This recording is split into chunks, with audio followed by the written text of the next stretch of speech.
Yeah, you're gonna have to fly through this tomorrow, right? Fly, yeah. Yeah.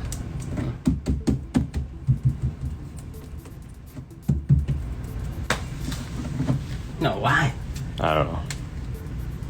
Oh, because you still got 3 more doors to do. Sorry, man. Nothing I can do. It's alright. Right. Yeah, no There big you go. deal. No big deal. What's up, Arturo? So we're doing the full baked potato on the 4 doors in here. An interesting thought occurred to me the other day when we were talking about sound treatment. I can't remember if I read it or who I was talking to, but it was an interesting thought. So there's 2 schools. Oh, Nando going at it. Yes, he is. There's 2 schools of thought when looking at sound treatment and how much sound treatment you should put on. A lot of the times, conventional wisdom tells us that we should put a ton of sound treatment on it for the speaker. And the reality of it is the speaker as a piston isn't really moving that much air. Like it's either a 6.5 or a 6x9, maybe an 8-inch, but you know, in everyday day-to-day use, it's not moving subwoofer style amounts of air. Oh, thank you. Makes them nice and blue. The large sum of light coming from that thing helps too. Anyways, so really when deciding how much sound treatment you're going to put on a door, what you have to decide, the question you should ask yourself is, am I worried about road noise? Or am I worried about vibration from the speaker? Because, like, we all love to come and do this and make it sound like it's a brick wall, all right? But that speaker is never going to, like, it's not a 10-inch driver in the door. A 6.5, unless we're talking really thin car, is never going to move enough air to make this thing go like this a lot. It's going to move, it's going to vibrate, buzz a little bit, and so that's why, like, we have different levels of sound treatment. The first one is the basic, which concentrates more on what the speaker's going to do. Worries about this area right here, okay? The full baked potato, like this is really for road noise. We're trying to make this as quiet as possible. Now, the other thing you want to address too, which I feel a lot of people don't, they concentrate on the metal, thinking that that's what's moving. It's not. The metal is going to vibrate, but yeah. So worry about the impact point. And the impact point is on the front side. All right. So this is the door panel itself. And this guy here, all these little plastic layers are going to buzz and shake and make noise. This is where you put your priority. This is the part of the install that should be taking up your time, is getting this guy to where, you know, you can do this and you don't hear a lot of noise like that. You can't help, it's the lock. But making this more rigid and more thick and more sound absorbent is where you should spend your time. When we do our basic, we concentrate on this area here where a point of impact is going to happen. And there again, this is full baked potato, so Fernando spent an hour painstakingly getting into all the little cracks and crevices and making sure. Now there's also the white insulation that still has to go over it. Replacing clips if there's been clips that are broken or missing from previous installs. But what you end up with is 2 schools of thought: speaker or road noise. This is road noise. Now, in a perfect world, we always just worry about road noise because it's the most amount we can put on it. And there's nothing wrong with too much or not enough. There's never too much, but don't kid yourself in thinking that if this piece right here isn't perfectly deadened, like, it's going to be affected. This speaker that's way the hell over here is going to be affected by whether or not you put sound treatment over here. I mean, if this is going to rattle, it's going to rattle. You know, tighten this thing up. But that's not going to matter. So, you know, speakers here, this far away, it doesn't move enough air. It's not. But this, this is, there again, making this so that it doesn't, because it doesn't take a lot Making that rigid is important. And making the mount really rigid is important. So, but that's that. Okay, so lecture on sound treatment over. How's everybody doing today? How are you, Fernando? Oh, wonderful. Good afternoon, Morel. Good afternoon, guys. Ooh, hold on. I was just gonna say. I know. I totally threw out. All right. Hold on. Take two. I'll start over. I'm gonna start over. All right. So, take two, and that is my lecture on sound treatment for the day. Fernando, how are you? Good, guys. How are you? I'm wonderful. Hi, Morel. How are you? Hi. Welcome to Morale. See, yeah. I ruined it? Totally. I just totally ruined it? No, guys, but don't forget to check out moralehifi.com, and you can find more. Oh, dude. What? Casey's car, it's really cool. If you guys want to see the Morale, really cool, nice car with Morale, amplifiers, speakers, subwoofers, and everything, check here, Morale_America. Tons of pictures, really cool pictures, even bicycles. Are they on the Morel page yet? Morale page. So okay. Check it out, and you will. It's amazing. Where do they find it? Morale_America. See, yeah, it's Morale_America. Right here. Marky Mark always says to feel the vibration. I mean, whatever works for you, but there again, daily install works on thousands of cars. What's that? Mark. Right. But it all works. Think about different things. Yeah. I mean, the thing is we have to look at it from a production standpoint and where your money is. For me, I always like to do ultimate foam on the door panel side, right? Because this one actually flex, like as you see, flexes. That's the reason why the factory put some foam in this thing. Yeah. Because they know they're gonna create noise, And I have a dirty hand, so yeah. Dirty bird. I know. But there you go. We're trying to limit the noise. Oh yeah, we wore the same shirts again. Maybe we'll just make that a thing. All right. I just have to wear some shorts and. Yeah, no, you don't want to show off your sexy legs. What's up, Dean and Fernando? What's up, guys? Hola. Dean is teaching common sense. Kudos. Yeah. Well, I mean, again, we like to call it common sense car audio. Common sense. What's common sense? Common sense means if you think about it in practical terms, this is what makes sense. Don't overcomplicate it. It's just should be. Yeah, no, car audio doesn't involve common sense. I mean, no, you can't do that. I mean, it's car audio. No, we Jesus, Instagram just locked up. Yeah, of course I see it. Yeah, we ticked them off. They were like, oh. At some point it'll come back on. Hey, we're back. And we're not. Oh, God.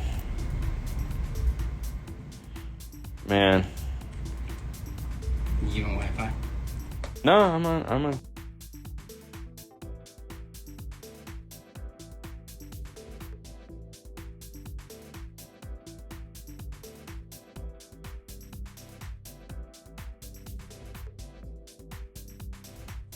Yeah, we'll try that. Let's see what that does. Yeah. No, wow. Sorry about that, guys. There you go. The Matrix was frozen. Anyways, common sense car audio. Everyone has an opinion in car audio, so good, bad, or indifferent. And it doesn't matter because it's my opinion. Well, that's the common thought. A lot of people think they know better, and they've worked on 5 cars in their life, maybe 20 cars in their life, and they're gonna tell you how to do it, and they got all the knowledge. They got all the knowledge. And I'm not saying that you don't, but you probably don't. It's okay though. It's okay. I'll listen. I always listen. I'll listen. Can you do a video showing the difference between an 8-inch mid-range speaker and speaker? Spot. Yeah, it is this spot. I'm moving away from this spot. There you go. Okay. The difference between an 8-inch mid-range speaker and a mid-bass speaker, and companies that call their speakers mid-bass when they are really mid-range. Example, JBL 8-inch Selenium mid-bass driver. So what you'd like to do is see a video of the difference between a loudspeaker and the difference between a normal driver. Yeah, I mean, I don't see why not. I see that's one of the videos that I really want to do. Really? You've never said that. No. Check the what is the mid bass is doing right there, and check the other side, and see what's the difference. Oh, so put like a mid bass in one door panel and a mid range in the other door panel. Yeah. And just look at it on an RTA. I mean, that would probably be the best way to do that. Is just play like a pink noise. Oh, good. Yeah. Maybe Just we can do that. yeah, we'd have to. Yeah, no, I mean we could do it. And this one. No, this we ain't got time for that. You literally have 3 more doors you have to do, and it's almost 5 o'clock, and we got 1 day left, so it's not gonna happen on this. But no, I plus it's a 6x9. We need something that like a 6.5 would be a better example. Whether it's an 8 or a 6.5, it's all the same idea. But just to show, no, that would be a good idea. I mean, honestly, we don't even need a car. We could just put them in a box and show the difference, because you really just want to look at the frequency output at tone on an RTA. So yeah, but yeah, there is a huge difference between that is for sure. You guys are so good. That's Morel. They're loving you. When doing front stage upgrade on a 2014 Jeep Grand Cherokee with premium audio, what happens to the OME sub and rear stage? Is it lost in the Amp Pro? Wonderful question. When doing an Amp Pro, I mean, when buying the Pack Audio Amp Pro, or even if you're doing, so that's just the Amp Pro. One of the things that makes the Amp Pro unique in most applications, and specifically Chrysler, when you have a premium audio system, it's a T-harness into it. So the factory amplifier actually still functions the way it's supposed to. It's just giving you 6-channel preamp output. In reality, you could plug in an Amp Pro into the factory amplifier, leave every speaker playing the way it's supposed to, and then Amp Pro out to whatever system you wanted. They also sell a T-harness so that once you've plugged in the Amp Pro, you then get access to all the speaker wires. So the speakers that you want to move around, or the speakers you want to continue to play, you can easily connect those back up. So that means that if you Amp Pro in and you just want to do a front stage upgrade, you can do that. I will tell you this. The center channel still being connected will cause you issue. Only because it's not going to play nice with the others. It's still going to have the equalization and alignment to it. But if you're just worried about the rear speakers and the sub and you want those to continue to play, they can continue to play. That's one of the cool things about the Amp Pro and the Chrysler. So yeah, I like those certs. I wish I knew someone that could bring me one on August 25th. Geez, Oscar. I wish you did too. Do you know anybody? No, I don't. Actually, so here's the secret with these shirts. I'm really tired of having the other shirts, and I was bored one night, and this is usually when it comes to me, so I was probably running, and I go, Haley likes to make a bunch of shirts. She stole Sue's Cricket, and she made us a bunch of these shirts for Master Tech, where we had the Kenwood shirts, and they wanted them to say Kenwood and AVE 5-star. So I had Haley make me these logos to put on the Kenwood shirts, and then so the other night I was like, they go to Hobby Lobby. It's shirts at Hobby Lobby. Dude, Hobby Lobby is a place to get shirts, man. Holy crap. These are like $6 shirts from Hobby Lobby. It's freaking hilarious. So they went to Hobby Lobby, and I was like, pick us up some shirts. Haley made us these. They cost me like nothing. So, not that I should make Paul pay for them, but I didn't. Because we're just testing them out to see how they do. But yeah, I'll talk to you, Oscar. We'll see what we can come up with. So, but Haley's, are you like trying to get her? Oh, which reminds me, she's got a boring life. I gotta get up. When using a DM810, should I turn off low pass or turn it all the way up on a bass amp? If you could turn off low pass on the bass amp, turn it off. If you can't, just turn it all the way high passed up. So if you have, like, if you go all the way up to whatever it'll go up to. So if it'll go up to 250, put it at 250. A lot of times bass amps don't have an off for the crossover. So what's up, Dean and Fernando? El Fernandez dropping the highs. Ooh. What's up? What's up? Do you think deadening helps if you have big subs in the back? Yes. And one of the other things too, the deadening, okay, so if you think about it, where the deadening really comes in handy is the subwoofer, causing all the rattles in the car. Most of the time, the deadening isn't like, for this is going to get 210s underneath the back seat. It's going to move some air, but it's not like we put 215s in here or 212s in a ported box. So these back doors, they'll probably flex more from the 10-inch speakers underneath the seats than they will from the 6.5 that's in there. So, when deciding what to sound treatment, down low is where the subwoofer is. So, taking care of making this real rigid, having a nice solid surface for that subwoofer to load off of is a really great idea. But yeah, a lot of the times that bass coming forward is what's vibrating the car to pieces, not the 6x9 or 6.5 in the door. But can I get a shirt? I don't know. You got Cricket? I can send you the file. What do you think? Otherwise, you can go into dnfswag.com and pick up all the shirts you like. What do you think of using the spray-on lizard skin for sound deadening in the door? If you're confident in your abilities to do it, by all means, go for it. Anytime you introduce an aerosol, it's scary because it's scary. For us, I wouldn't do it mainly just because, crap, and then we're cleaning it off the side of a car and then we gotta have the car fixed. But, or you forgot to tape off that one spot. But yeah, no, there's no reason. I mean, years ago when that stuff first came out, I used some of it.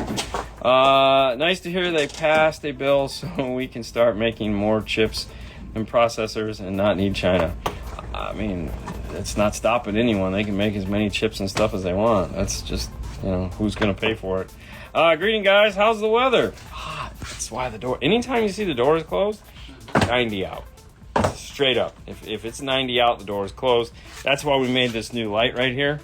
So this is like 6 LED 4-foot strips that we bought on Amazon. And it's basically our daytime light. Because without it, the back of the shop gets really dark and it feels weird to us. So we have this, and if it's a hatchback, it'll light up the back of the hatch and move around. But if it's a truck like this, we're not going to be in the back. We just kind of angle it this way across the install bay just to light up the bay, just so it fools us into thinking that the door is open. How does Nando deaden third brake lights? Center top of rear window. Oh, that's a tough one. Honestly, he usually leaves that for me to do. And weather stripping. Weather stripping is your friend. Most of the time what I end up doing is just, we have the thin weather stripping, or we have other weather stripping, and we're weather stripping the crap out of it. If the factory doesn't have it, you put a big strip of weather stripping all the way across that back rear deck where it touches the window, and then all the way around where the third brake light is touching the back window. It all has to be weather stripped. Sometimes you have to put 2 on there. You have to make it thicker because it's moving, but weather stripping. More common sense. Afternoon, guys. Watts. Oh, that was funny. Watts shaking. Nothing. Your thoughts on Focal Utopia? It's funny you should ask. I was never a fan of the Utopias because I just haven't had a pleasant experience with them. But when we were out in Vegas, I got to hear Wayne's set of Utopias that had been broken in properly, and he had a boatload of Moscone power going to him, and those things sounded great. I still got to edit that video. I recorded it, just haven't got it out yet. But no. Wayne, and it's he had it in the Tesla, the SUV. Sounded really, really good. I was very impressed. So kind of like, wow, all right, well, finally got to hear a good pair. The thing you have to remember with Utopias, as well as any high-end speaker, is they need to break in for a long period of time.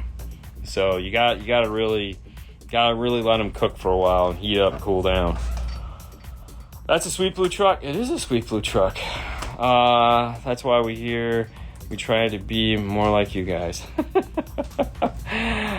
Thank you. I thought I knew a lot about karate until I started watching your videos. That is when I knew I barely scratched the surface.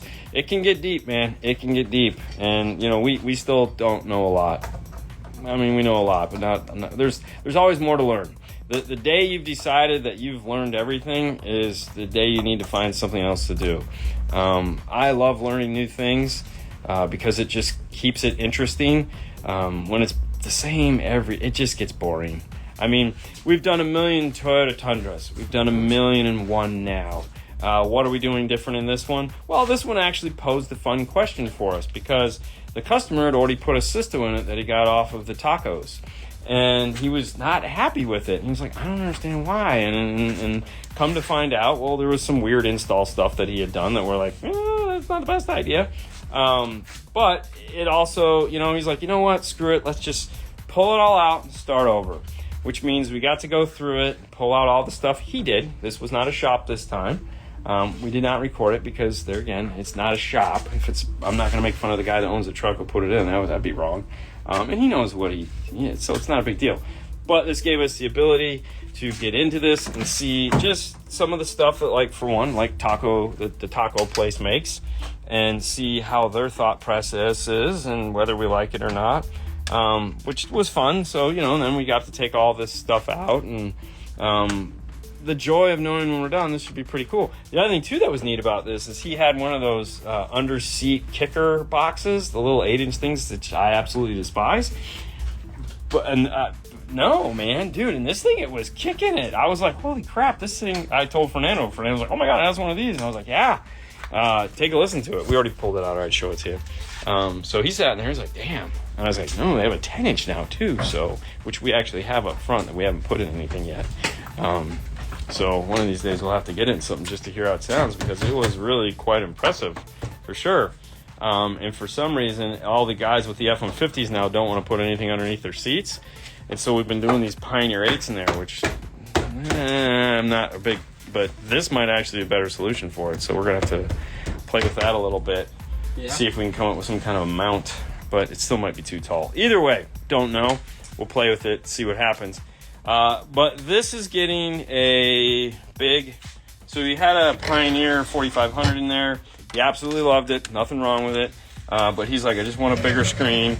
So here we have the Kenwood 1057. It is, let me flip the screen around. We'll just hope that it works.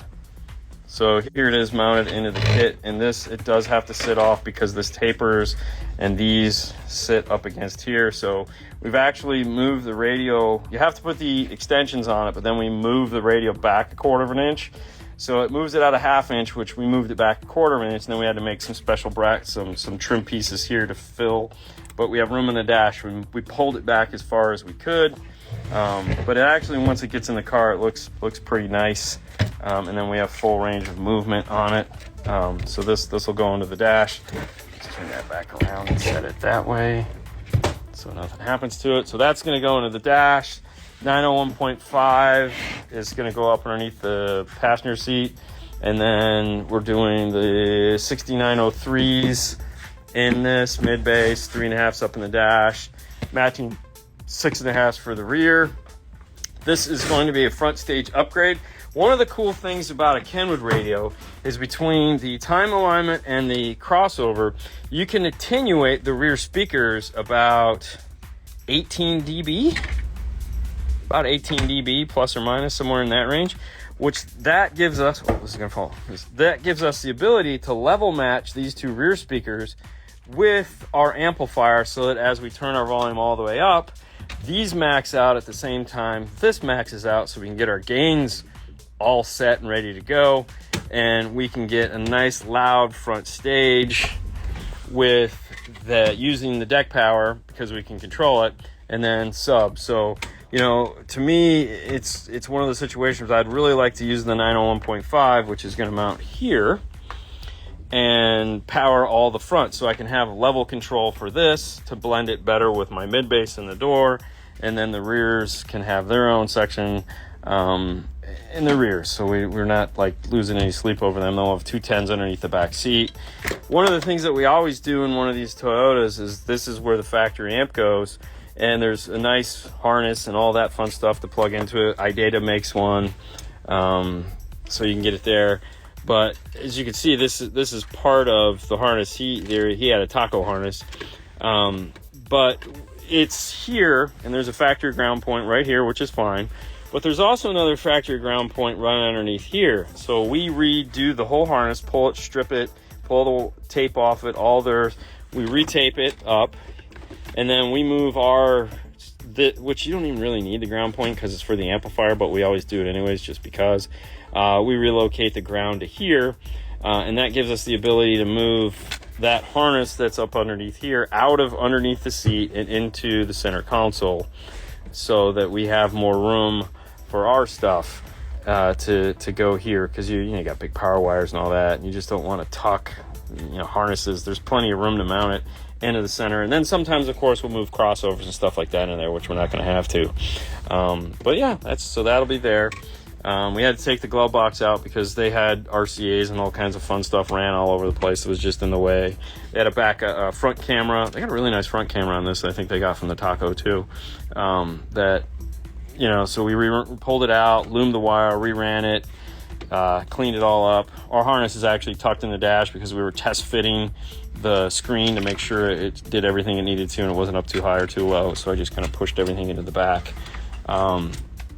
He's pulling out don't even worry about that, Fernando. No, because I'm done with this side. Yeah, I know. You can come over here. I was waiting for you, so you're in my way, bro.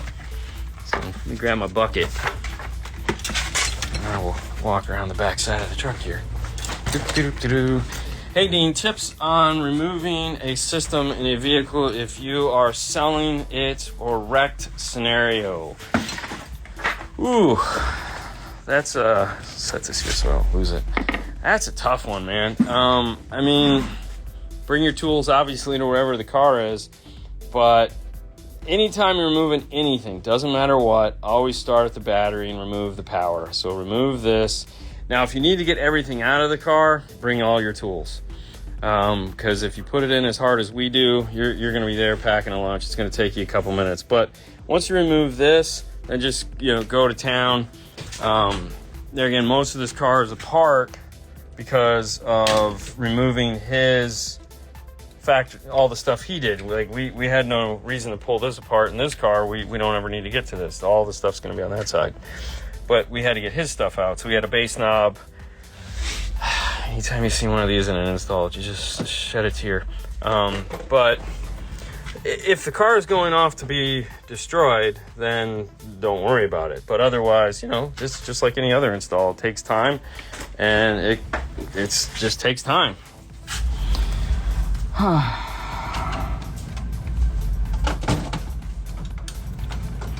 When using the DM810, should I leave? Okay, I got that one. Drivers, mid-bass driver and mid-range speaker. Main difference is the low pass crossover point.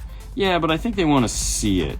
I think that's more the important thing, is actually seeing it. So those will be on the site for... You're funny, Christian. You guys, along with a few other channels, have inspired me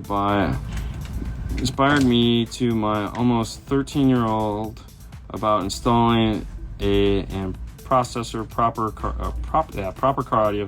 He wants to be a mechanical engineer. Great place to start. Yeah, why not? Anytime you can bust out a laptop.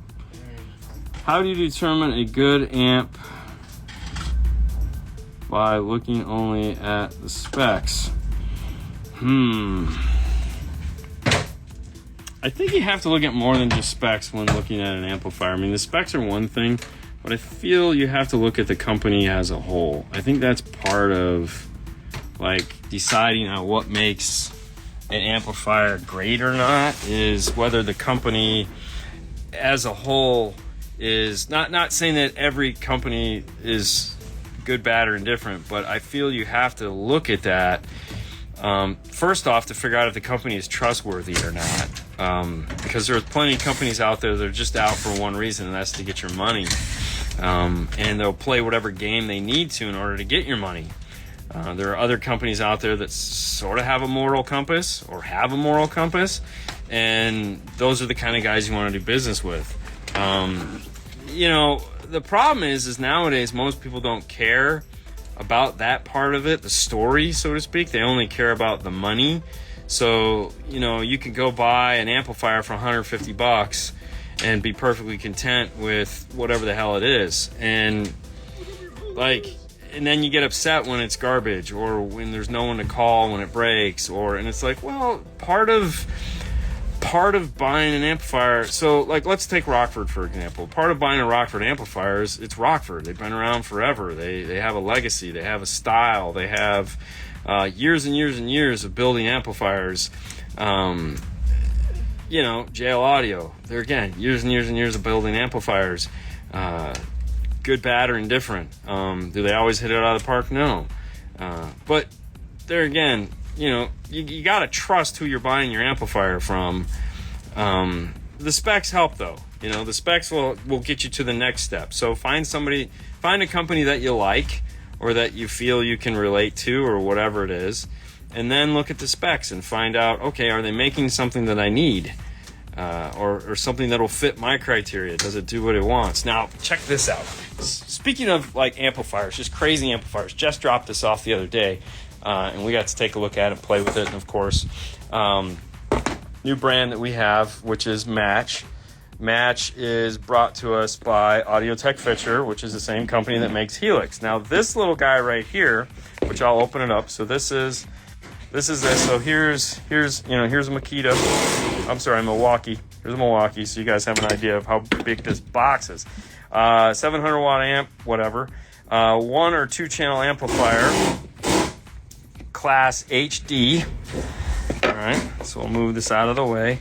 Here's your instruction manual, and honestly, I think the amplifier on the instruction manual might be bigger than the amplifier itself. But this little guy,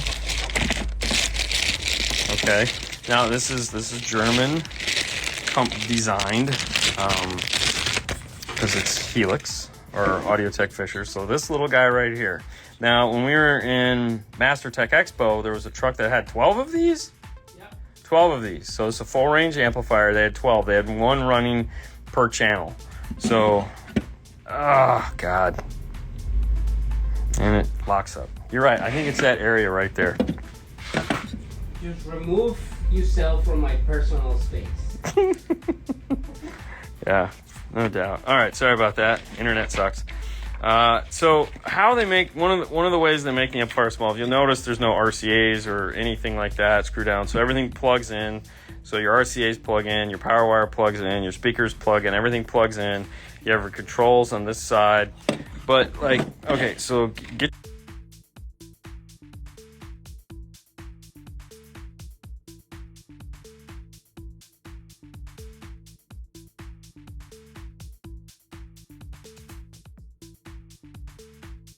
some ideas on power. So at 4 ohm, it's a 2 channel. So it's a 2 channel or a 1 channel. That's why it's 2.1. So you can use it as a 2 channel, or you can bridge it. They're gonna have full range bridge. So you can get about, let's say, like 300 plus watts bridged out of this. If you want to run a 2 channel, you can get about, it says about 150 watts per channel out of this. 150 watts per channel, 2 channel out of this. But so 12 of these at 3 something plus, 320 plus out of this. Imagine having 12 of these, like, and it draws like no current at all. What is the current draw on this? 130 amp fuse. Yeah, so I think it's got one. That's German. I'm on the German page, but yeah, I think it's 130 amp fuse, which is just because it's 300 watts, so they put a 30 amp fuse on it. But I'm sure it's not drawn anywhere near that. But yeah, I mean, look how cute that is. Isn't that sexy? Ooh, yeah. So just another little fun amplifier that they're making. I don't know. We know how you guys are. You like seeing cool stuff. So there it is. Something cool. Something always cool. It's always something cool. All right, let's see what we got here. What speakers are going in the rear? This is getting the 174 X174s for the rear. Just a 6.5.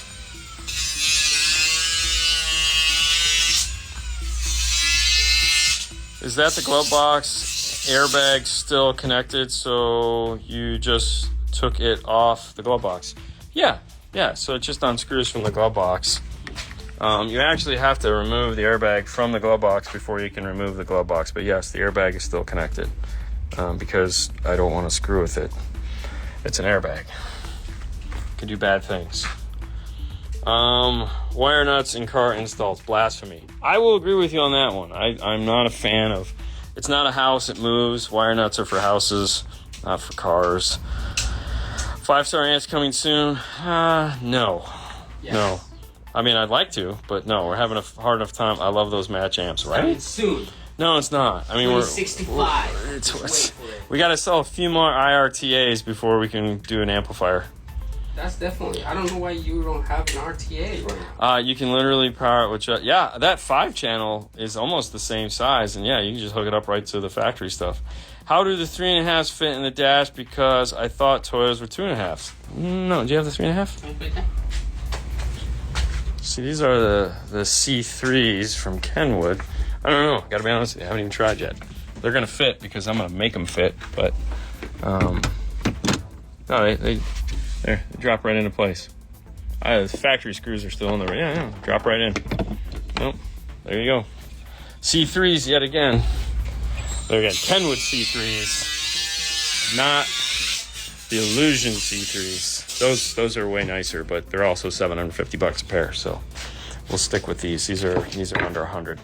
It's good to have a lot of people complain about it. Crotch Phil says that this one doesn't fit. Yeah. I'm gonna make a shirt that says I don't need crotch fill. I have Dina Fernando. Mm-hmm.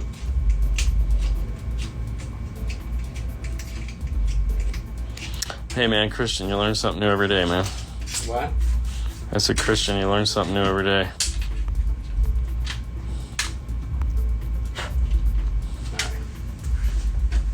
We have Casey make amplifiers for us. Just have the Morale amps, just change them to, See, I don't know if I'd want to call them 5-star amplifiers, though. I gotta be honest with you. I mean, as much as I know that's, like, the thing, I don't know. I think I'd just have them called the Fernando. Like, we'd have the Fernando series, The F series. The F series? Or the D series. Ooh, yeah, the F series or the D series. Yeah. That's it. Yeah, there might be a 5-star logo, like, somewhere, but I don't think I would, yeah. F1. No, it'd be F2. Oh, yeah, F5. Or F-1. F short. Oh, so here's what it is. The Fs would be like the Class D smaller amplifiers. The amps? Yeah, and the Ds would be the full, which is counterproductive, I understand, would be the full, like, AB Class big amplifiers. Yeah, just keep talking. Yeah, I know. We'll just call them the Rs. Why don't we just call them the Rs? We'll call them Rs. Rs? Yeah. Nah, I don't like R. I don't like R either, but we'll call them the Robertos. Okay. I don't know. DNF amps. Oh, totally, man. D-Nando amps. I like the D-Nando amps. Those might be cool. So it's gotta be a cool name. Yeah, we definitely have to spend a lot of time. But before we move the airbag, make sure you hit it with a power probe and then put your face right on it. Listen, when I had to pull this stupid glove box out, it was stuck, and I'm like doing that whole like don't move too far, and I had my cheek there, and it smacked me right in the face and knocked my glasses off. All right, so let's try. Shut up. DNF audio. Yeah, okay. See, I like that. DNF audio. F series amps will be loud and D series SQ only. Okay. Yeah, Abraham's got a good one there. What's that? So the F series amps will be loud, and the D series will be SQ only. So basically what I was saying, like the D would be the big AB class. Yeah. Yeah. And then everybody, why'd you call it that? 5-star logo on PCB. Oh no, trust me, that's a life goal right there, is to get my logo on a PCB. And that's why you have to go Casey and say, hey, just make that and the Fernando series. Yeah. Don't forget the H series for Haley. Yeah, and those would just be like, those will be the party amplifiers. They'll be like the small annoying ones. The DNF series. Yeah.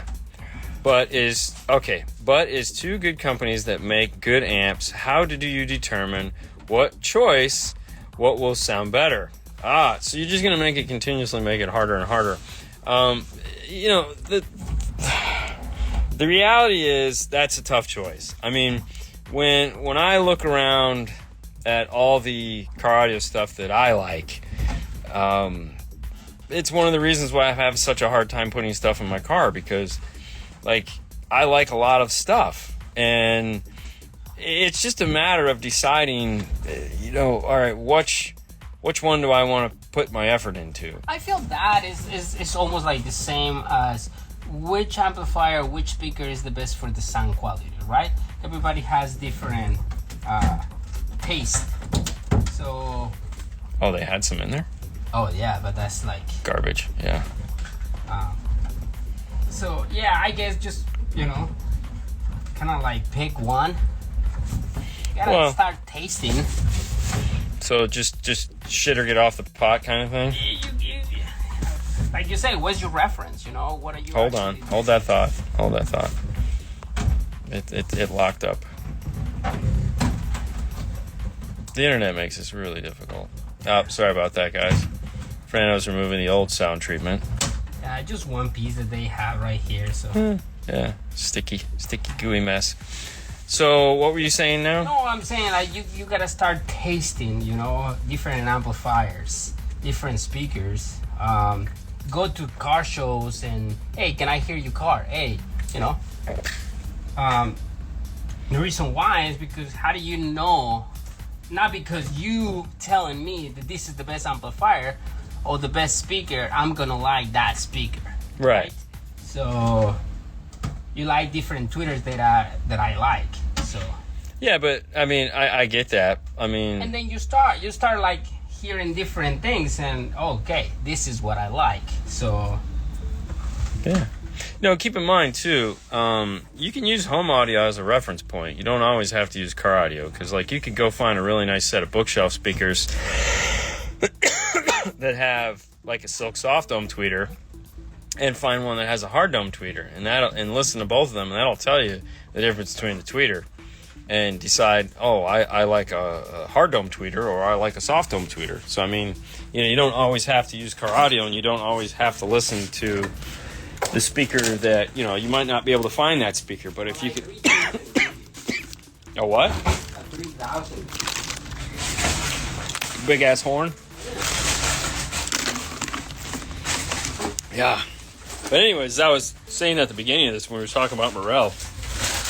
So, we have some new Morels coming. Hopefully this week they'll be here. I'm really excited to get my hands on them. But I ordered some boxes to put them in. So... the plan is that if they come in, they'll hopefully fit in the boxes that I ordered. If not, we'll use Pew Pew to get them to fit. And then we'll be able to jam out with these new little Morels, because I'll have little bookshelf speaker boxes for them. I think that's something new I was telling Fernando that I want to do, because we used the Q class and put those in those cool bookshelf speakers. I don't know if you guys remember those. And they're still sitting in those. And I was like, you know what? There's really no... Those boxes are $99. And... I was like, man, anytime we get somebody that sends us a really nice set of components, if we can't put them in his car, then I should just buy a set of those boxes. That way we can demo them. It was one of the things we wanted to do. We had Mr. William Berg make us boxes for, but it never evolved into what we wanted, just because it kind of got away from me. And we're still planning on doing that. But I think this might be, if it's just a 6.5 inch tweeter, the idea too is that we'll have them so that if we need to go back as a reference, we can grab them down, power them up, and take a listen, and we don't have to do a bunch of work to do it. So, something I'm thinking about. We'll see how it goes. Happy Monday! Video quality seems massively improved. It's not. It just sucks. Everything sucks. I like DNF audio. Okay. DNF SQL. It will never be SQL. Don't forget the Molex plugs on your amps. And angle power inputs. Oh, yeah, of course. Angle them right to the floor. And I'll make it so you have to screw in from the bottom. Is it okay to use key lock for highs if there's no DSP for bass 2? I mean, okay. You can use the key lock. The idea behind the key lock is to just take whatever signal you're feeding it and try to get it with what it's looking at. So it has that input RTA, so you can see what you have going into it, and then it's just going to tell you, like, this is all you have. So if when you're looking at it, and let's say the sub light doesn't light up, or the tweeter amp light doesn't, if you need those frequencies and those lights don't come on, it's not going to be able to fix it. But it doesn't matter what your intended purpose is as long as the input RTA lights come on for your intended purpose. Then you can put it in there and use it however you want. So if you want to use it just to power front and do something else for sub, whatever works for you. But know that as long as the lights come on, it's going to try to fix that and give you the flattest signal possible there. Whoever stands behind their brand, there's some great companies out there, but sometimes their reps aren't as great. Fair, very fair. I would agree with that. Wish you had what you have in... wish we had what you have in South Africa. Yeah. I want to go to South Africa. You want to go to South Africa? Yeah, why not? Okay. I mean, we know a guy. Yeah? We know a guy. Really? Yeah. Dude, we met him at the Master Tech. Wow. That doesn't mean... We know a guy. I didn't say we could hang out with him. I just said we know a guy. Okay. You know? I mean, whatever works. We know a guy. Too bad it's not easy to rotate equipment as it is to change shows and try others. Yeah, you know.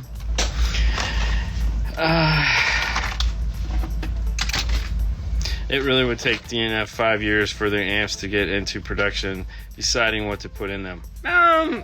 No, I don't think so. I mean, no, we could knock it out in 2 years. We could get it in 2 years. I feel amplifiers is a very competitive. Yeah, I wouldn't want to get into that. I don't want amplifiers. I don't even want speakers, to be honest with you. No, not at all. Because it's like... I don't want amplifiers, subwoofers. No. I think the money is already going to somebody that had, like... What was Ryan... the Pimp My Ride guy? What was that? What's the name of his shop? West Coast Customs? West Coast Customs. I think he had the right idea. It's like... There's no reason why I should come out with an amplifier. I'll just want to name on somebody else's amplifier. Right. I think the trick is to find the best company you can work with and just have them build your collaboration with the company. So like, a kicker amplifier with a DNF logo on it. I think, not saying that they would ever do that. Or a Morel amplifier. Or a Dean Series Morel speaker or something like that. I think is the better approach to it personally. I mean, it works for Jordan. Yeah, now I think Jordan's more popular than Nike. So, not saying that it would ever happen, but, yeah. Send an email to Morale and say, hey, why would I do that? I just call Casey. With your experience, I know Natasha would do it in a minute. With your experience, what would you put in a 2022 Ram 4K budget for parts only, not labor, 90s rap and country mostly? Oh, okay. $4,000 for product. That's good. I would probably start with a Fox box because I don't need to spend $1 million on a box, and I want a high quality box that's going to give me a ton of bass because it's 90s hip hop. So. All right. What is the truck? That's a Ram, 2022 Ram. So start with a Fox box. Okay. Start with a Fox box. Mm-hmm. A big woofer that'll fit. Mm-hmm. Okay, so we got something 6x9s in the front. With 6x9s all the way around, so we got 4K. My guess is we're going to be keeping the factory radio, so I'm going to go DSR1, iData harness into DSR1. Mm-hmm. Or if I'm really looking to pinch a penny, I would do. So it's well, okay. So here's the thing: it's 2022 Ram. And we don't have... It's a 3-way? No, it's just a 2-way, because he says it's a 2-way. So maybe, okay, so maybe I'm going to be frugal. I'm going to go find me the Kenwood 6600 DSP, because I could probably find one of those pretty cheap right now. Mm-hmm. Use that for my integration, so AR into that. Okay, use that for the tweeter, the mid-bass, and the door, and the rear speaker. And then get the get the Kenwood 1000-watt amp for the subs. So do the 1000-watt underneath one seat. The 6600 under the other seat, because that has 4 outputs on it. Mm-hmm. Okay, so I can go full active, 1000 watts on the sub, get 2 subs, big ass subs, and then whatever speakers I want. So, all right, I have mine. All right, so I would put hybrids. Okay, we got $4,000. Yeah. Okay. Morel hybrids in the front. Okay, we right? still power those off of the Kendall Just Dam. a front stage. Morel in the front. Okay. 5-channel amplifier. No, we can't. We got to power the rears. He's got rear speakers. It's not like you're not going to put rear speakers in the car. I mean, there again, you're keeping the factory radio. You got to integrate into it somehow. Yeah, just leave it powered by the... No, you can't. You can't do that. That's what I'm saying. If you do the 6600, that's a 6-channel amplifier with DSP. So that'll power your hybrids and a rear speaker. All right, so do the D6-1200. You could do the D6-1200, or actually you do the DSR1 integration. So, because you're not integrating with the audio control. So if you want to do the D6-1200, then you go Amp Pro. So you go Amp Pro out of the radio, and we're back. There you go. Anyways, Yeah. there again, you got $4,000. The D6-1200 is like almost $2,000 right now. So we're kind of, that's out of the budget because you said you wanted 2, 3. Yeah, so you're out of budget. You've killed it. It's gonna be close. It's gonna be close. It's gonna be a tough one, but you could do it. Yeah. I mean, definitely you can do it. Everyone's ear here different. Well, I hope so. I mean, mine have a sexy curve that kind of pointing the top, but whatever works for you. Dean, you using a different camera, impressive. It wouldn't keep freezing up, but I think that's an Instagram issue. So it doesn't like. So yeah, so I gotta move again. I gotta just get like a giant router. I wish I could plug my phone into the internet. Numerel, subs? No, just 4-inch.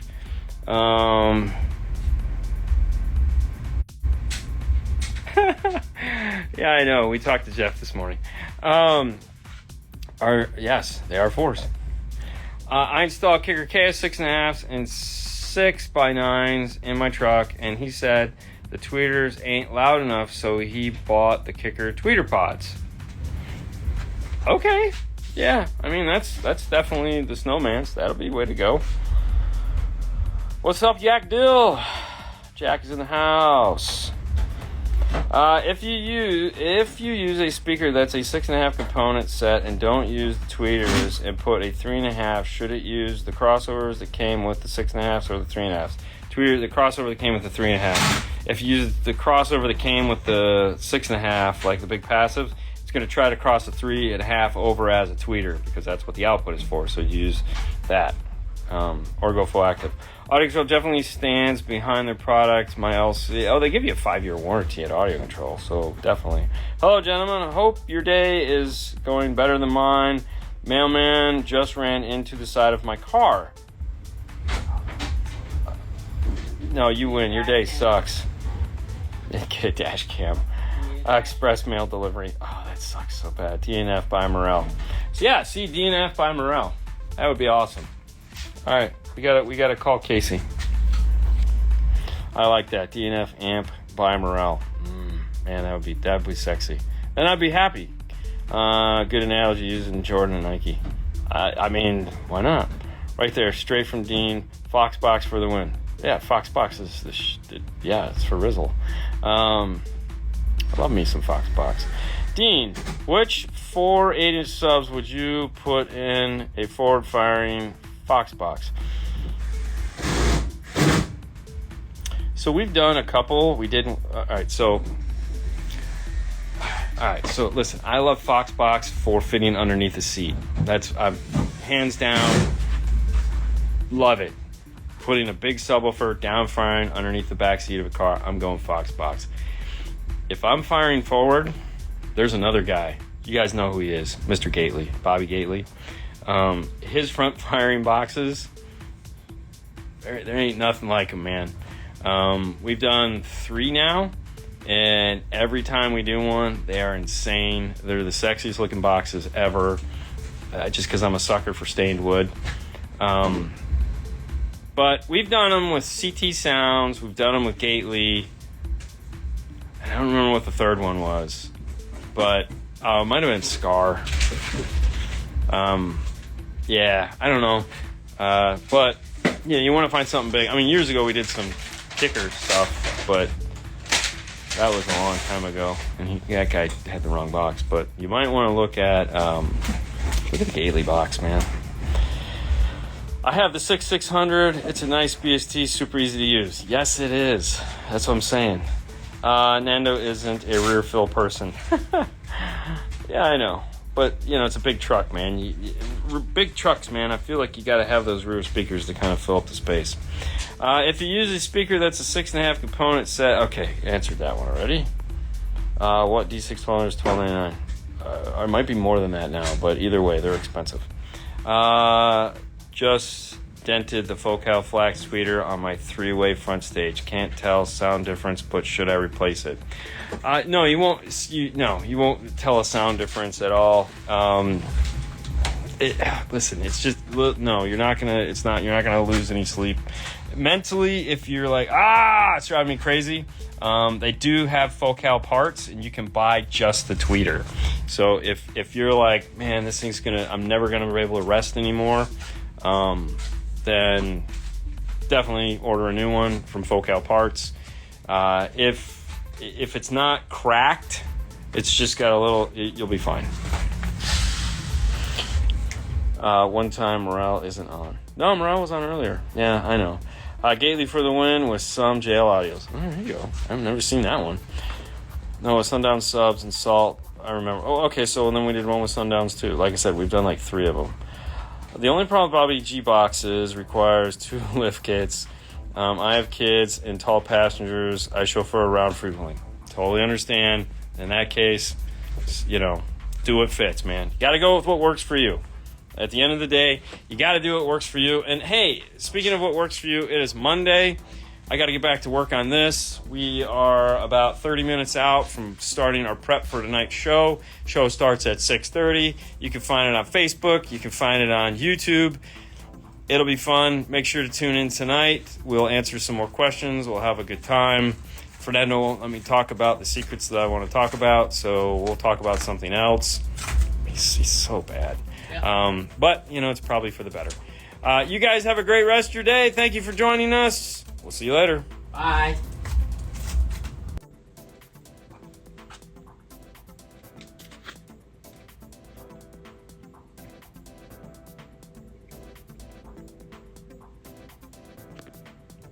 Look at the delicate hands of the surgeon. Did you break it? No. I'm just trying to see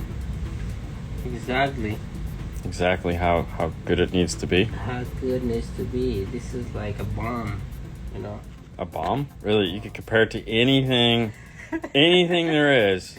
You went full speed. Oh, dude, it has to be. You went speed on this one. It's like, don't cut the red wire. Marty, make up your mind. Are you Aussie Irons or Sounds Plus, man? That's all I gotta say. What's up? You got jokes, huh? Got your package? Oh, they got our pack. Oh, What? Ada got the package. Oh, fantastic! That wasn't jokes. I hope you guys liked all that stuff. That was not jokes. Wow. I had to go to the. Now I feel bad. I spent so much time in there. I know. I was trying to. You had to take the white guy into the bodega. You know what? Never mind, man. Screw those guys. Screw you, buddy. What are you doing? What are you doing over here? Okay, so right now we're installing the base knob for the Epicenter Micro. First off, back it up a minute. Okay. What are we doing? What?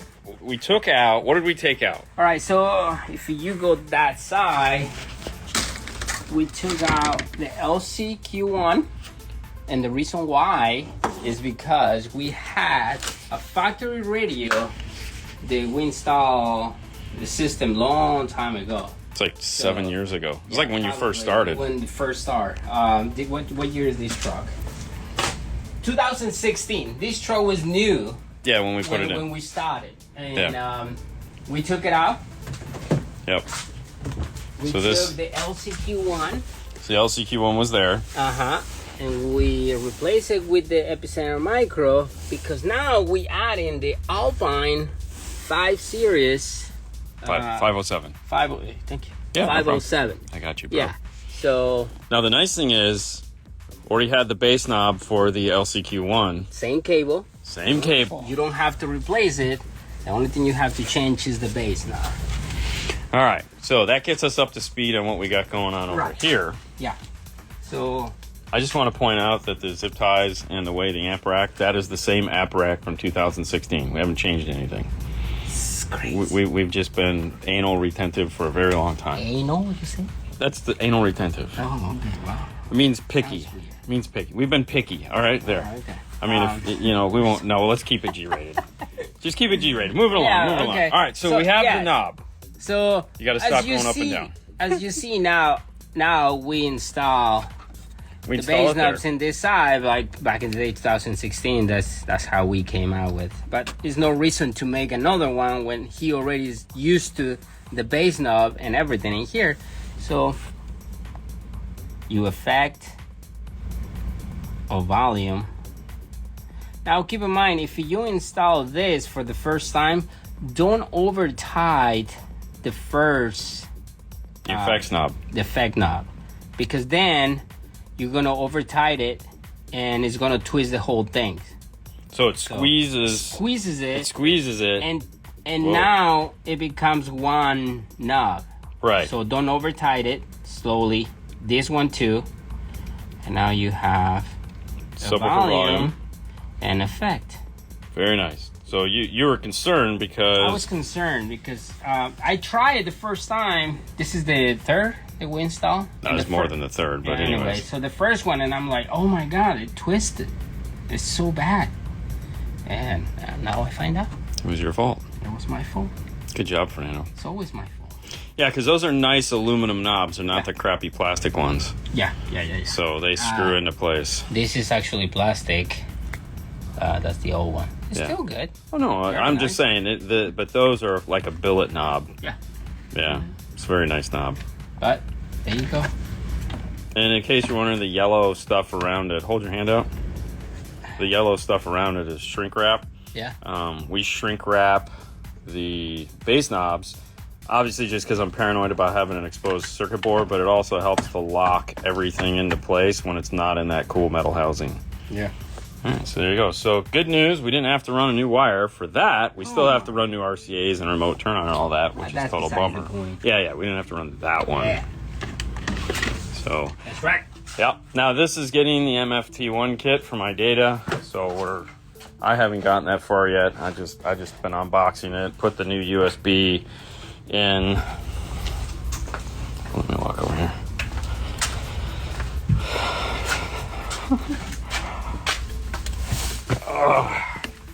So they give you a replacement for the factory, so that goes in there. I was doing that. I know, Marty. You're amazing. Working as always. Well, only one of us can hold a camera. It's work. Addis says, bitch, we eat tacos all the time. Whatever. Screw you, buddy.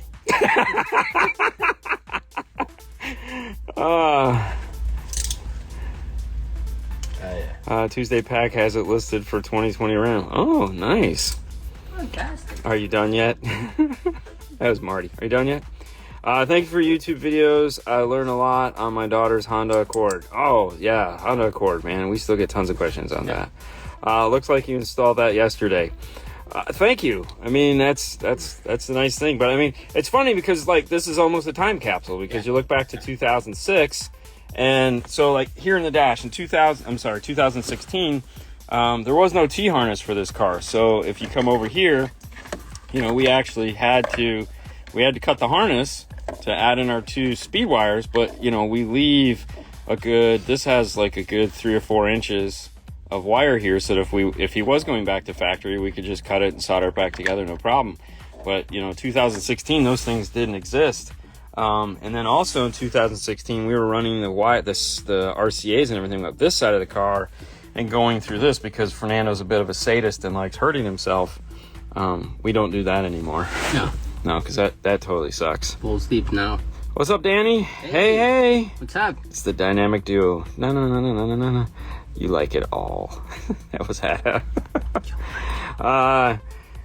yes, I learned the hard way on the ACR4 knob. That was Danny. Yeah. Yeah. Hey, me too, buddy. Yeah. Welcome to How often do you how often do you do just a head unit and nothing else, so the factory 2-ohm speakers are running on a 4-ohm deck? So, like, most of the cars that are getting radio replacements are pre-2-ohm speakers. So we really don't run into that as a problem all that often. Because just a lot of the newer cars that have the 2-ohm speakers, you're not replacing the head unit on. So I don't think that's become an issue too much yet. And if the car has had 2-ohm speakers, it hasn't caused a problem with the aftermarket radios yet. No. Because a lot of the times they'll say 2-ohm, but they're actually like 3 point something 3.2 or 2.8 or something that the radio actually can handle. Plus, a lot of the radio manufacturers have put better chip amps in there because they're building these 2-ohm speakers for the factory, so they know that their radios have to perform with them. So I think it's kind of working itself out on the back end side of things. Good morning, El Fernandez. Hey, what's up, buddy? Looking at doing the Haley setup in my Tacoma 2000 or a 200.4 and a 500.1, what would be the option? What would be your opinion on a 360.4 instead of the key 200.4? All right, so that's actually not a bad idea. It's almost gonna. All right, here's the funny part. It's gonna be about the same amount of power, which is kind of why we don't do that. I know that sounds weird. That's the 4-channel. That's the little kicker CS 4-channel. Yeah. It's about the same amount of power. I know that seems hard to believe because the key is so much smaller. That's why we typically don't do that. We just do the key. If you wanted a substantial power increase over the key, I would look into the Marine line. Because the green versions of like the CS amplifiers, which I don't know what they're called in Marine, but they make a bigger 4-channel. So it's almost like double the power as that one. Not the KX ones, but the CS Marines. They make an additional 4-channel that isn't available in the yellow line. That would be a substantial upgrade. It's not that much more. It's like $100 more. So I mean, it's more, but it's not crazy amounts more. The main difference between the two is going to be the equalization circuit, because in a Toyota, it has an all-pass filter. So if you don't put a key lock in front of it to defeat the all-pass filter, time alignment is going to sound weird. So typically in a Toyota, if you're going to do a key, you leave the time alignment off. Now, and you just do equalization. JBL system. No, all of them have it. All the base model Toyotas have all-pass filters. No, the JBL. Oh, yes. system. If you have the JBL system in the Toyota, you don't want to do a kicker key for sure. That would be silly. That would be counterproductive. But if you go regular amplifier, then obviously you don't have to worry about it because you're not EQing it. You're not doing time alignment or anything like that. So there are two things. There are a lot of options that are available to it. And if you put a key lock, and there again, you only need to do the key lock on the front 2 channels.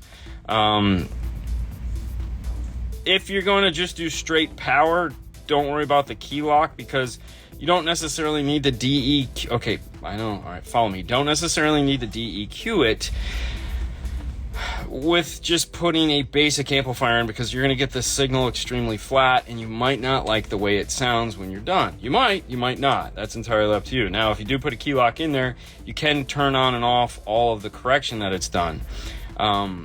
With the key amp, the 200.4, if you put the key lock in front of the 200.4 in the Toyota and then run its software, you can do the time alignment and the equalization and have a much better result than trying to retain the factory all-pass filter, which is a generic way Toyota is trying to give you a false center or move sound up on the dash. So if it were me in this scenario, I would do a front stage upgrade, take the key lock and put the key lock on the front channels. Take my 200.4 and put it on the 2 mid bass and the 2 tweeters. Leave the rear alone. If you want to put new speakers in, fine, do it. 500.1, there again, you don't have to worry about putting it after the key lock. You can put it before the key lock. That's entirely up to you. If you just want to RC out of the key lock into the 200.4 and the 500.1, you can do that. Now, the thing to keep in mind is the 500.1 now might be the amplifier you want to change, because the key lock is built into the 500.1 for the subsection.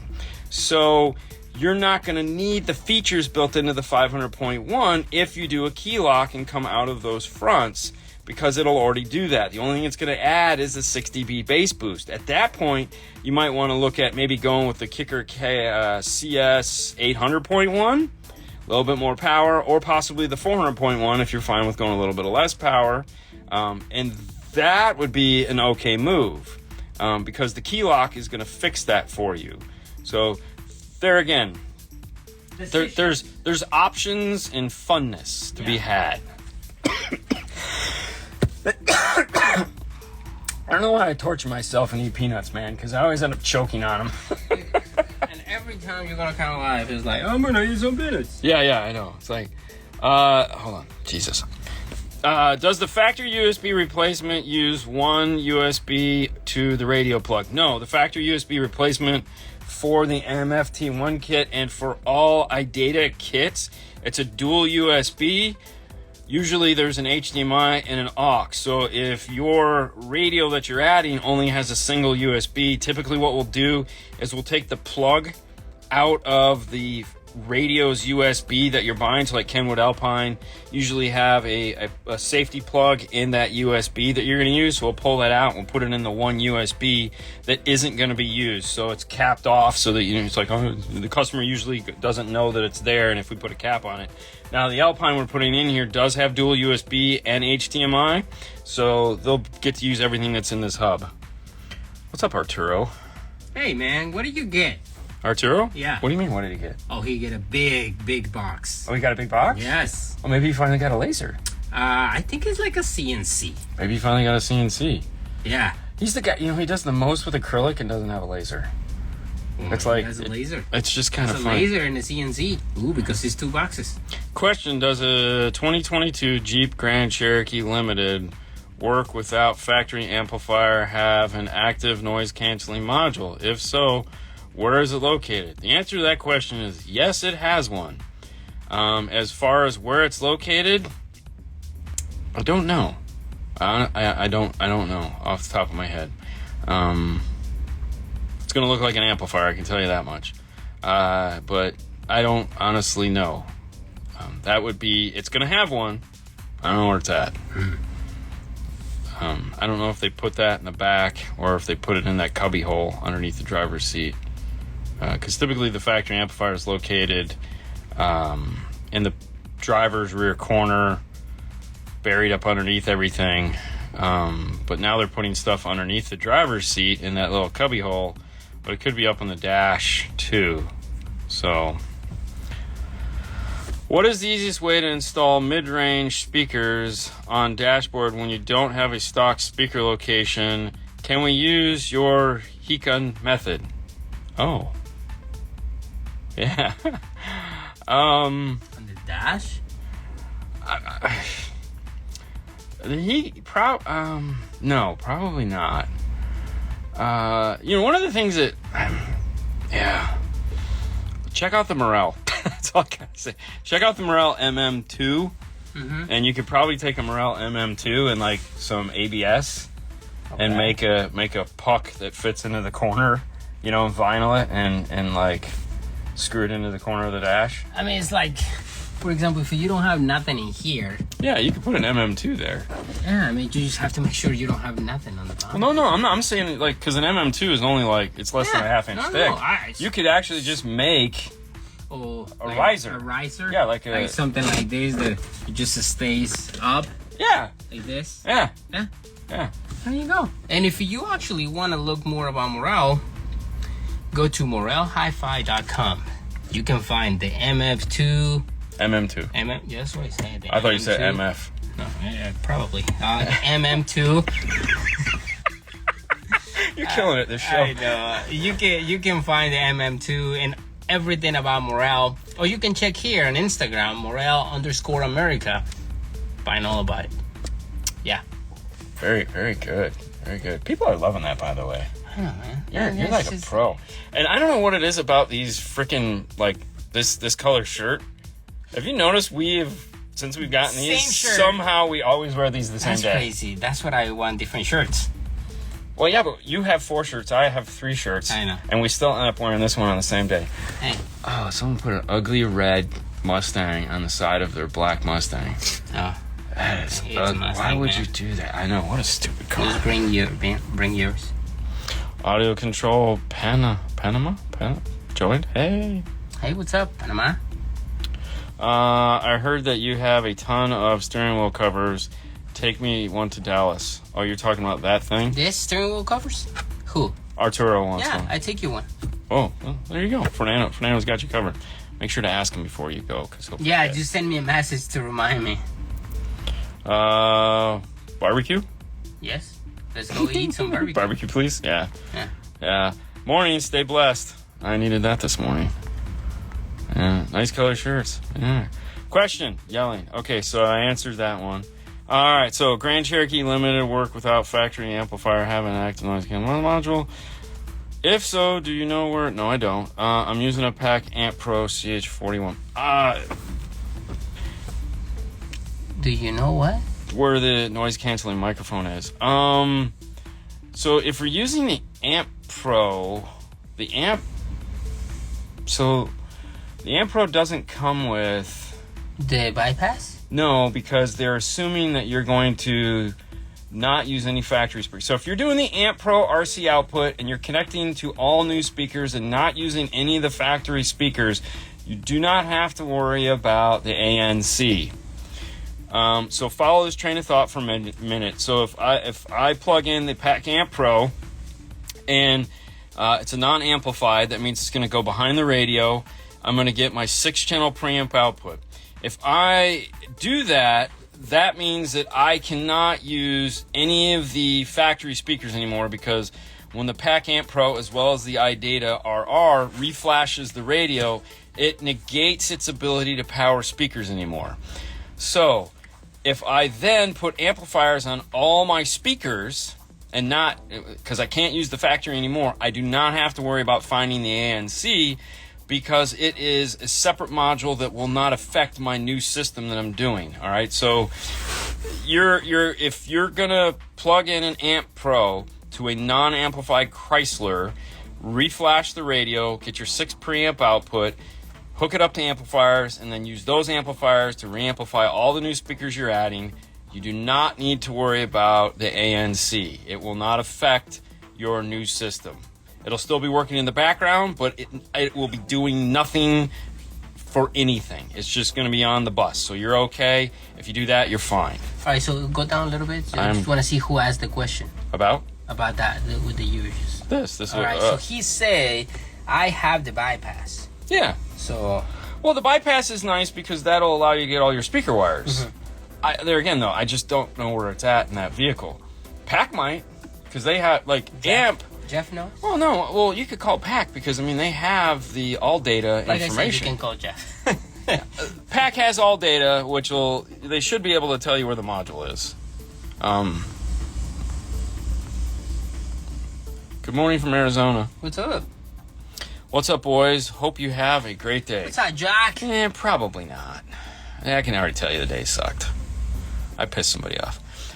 Dude, you're still on? Cool, awesome, Car Lab. Oh, hey, we did it just for you. I want you to know that, Christian. That was just for It was just for Christian. Because Christian's like, you guys don't do enough Car Labs. So It took 2 days. I wanted it to be one big show. So if you guys haven't caught Car Lab, it is everything. It is an unboxing. It is an amp dyno, real-world amp dyno. It is a Car Lab where we install it into the car, take you through all the DD, CC1, DD1. So it's from soup to nuts, the most in-depth review we could possibly do on these products. Just where you want it. Hard 8 Barbecue in Dallas. I think you should take us there, Jeff. I think we should go one last time. Yeah, one last time at the Hard 8. Because then we'll never go again. Yeah. And he can tell us all about... dude, remember that? Dude, if you guys... I don't know what video is in, but there's a video we did where we went out to eat So, for those of you guys who don't know, Jeff Smith is a barbecue aficionado and a snob at it, okay? So, there's one video we did when we went to Knowledge Fest, and we were outside of the barbecue place with our boy, and he was giving us the whole rundown on the food, and it was great. I mean, we should do a YouTube show with just barbecue with Jeff Smith. Oh, that's a good idea. No one will ever watch it. All Car Labs named Quick Dinos. Oh, shush. I upgraded door speakers and amplified them. Perfect. Then you're okay. You don't have to worry about nothing. You're not going to have the noise. So, it'll be gone. All right, I'm gonna jump down here. Houston in the house with 96 degrees and 74. Oh, that's pussy. 74% humidity. Talk about soup to nuts. Yeah, I mean, whatever you want to do. It's you know, go with God. Have fun. Has Jeff been to Four Rivers? I don't know. That's Jeff. That's Jeff. Other than Morel, are there any good, less expensive 8-inch mid-bass speakers? Oh, yeah. Oh, God, yes. So, Audison makes a set of Primas. Less expensive? Yeah. Well, because, all right, so in the Morel line, you have, those are Elates, and they're 9-inch. Yeah. They're not 8-inch. Yeah. But you have the Focal. Focal makes a set of 8-inch, yep. Although it comes as a set with a tweeter. Yep. It's in there. It's the integration line. Yep. It's an 8 and a tweet. You got to buy the 8 and a tweet. I get it, but it's still an 8-inch component set. Audison has the Prima 8-inch that you can buy solo, just that. And there's two. I don't want to kill my brain here. Barbecue egg rolls are great. Oh yeah, right. Pork barbecue egg rolls are good. Dip them in like that weird sauce that they make for them is so good. Yeah. Is seat belt bolts with the paint off good ground spots for amps? No. Just make your own. No. Or if you find a factory one. Here's the thing. You want the ground to be all by itself. The reason for that is, for one, you want to make sure you control the environment in which the ground is in. Mm-hmm. 2, it just looks ghetto. 3, if someone were to ever go behind you to service the car and they don't put the ground back in place, or they put the ground in wrong, and I don't, you're, oh, well, I'm the only one. No, it doesn't matter. It's just a wrong way to do it. You know, will it work? Probably work fine, and you'll never have an issue. But it's still wrong. It's just not the right way to do something. I mean, you know, there's a right and wrong way, and that doesn't mean the wrong way won't work forever. It's just the wrong way to do it. Audio Frog also make 9-inch, 8-inch. Yeah, in between that. They're probably as expensive as the Morels. Yeah. I was trying to go the other way, like something more reasonable. Now, I mean, hey, the 7.5 or the 7-inch Kenwoods, they're pretty nice. XR7s. You know? Yeah, they come with a tweeter. They come with a tweeter, and they put the mid-bass monsters. Yeah. So there's something there. Yeah.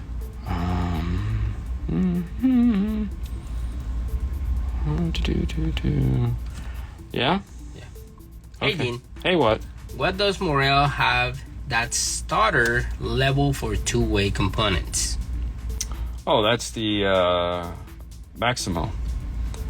Maximo 602 It's not Mark. the HE? Yeah, Maximo. Right there. Well, it's the Maximo 602 HE Mark II. Yeah, so there you go. Hold on. Look at this. You go to right there, Morel Hi-Fi in the bottom.com, Yep. and then you can scroll there and find this.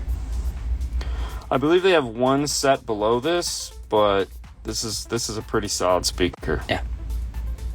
And this is really nice. Yes, Get this. Maximo. Maximo HE. Yeah. It used to be the Maximus, but they've integrated into the Maximo line. So it's the same speaker. So if you can find a deal on a set of Maximus, high efficiency. But otherwise, yeah, that's the one you want. That is the one you want. That's the one you want. Yep. Reasonably priced. Yep. And then if you want a set of Morels for your house, pick up the Hagtalar. Yeah. Hagtalar is pretty cool. Nice. I'm sure I'm saying that wrong. I don't think we ever said that right. No, never. 2021 Challenger Harman Kardon sub plug, 2 subs, but is a 6-pin plug. What's the 5 and 6 pin for? Man, I don't know. I always just used for that I'd use the Amp Sub Pro, because the Sub Pro would plug into that and give me a subwoofer output. I'm not worried about what the factory subwoofer's doing.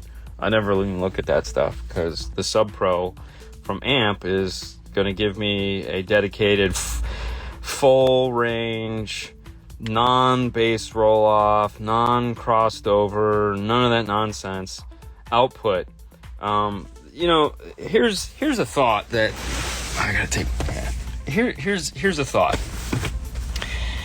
In the past, like, if your car had a factory subwoofer, you were like, golden, man.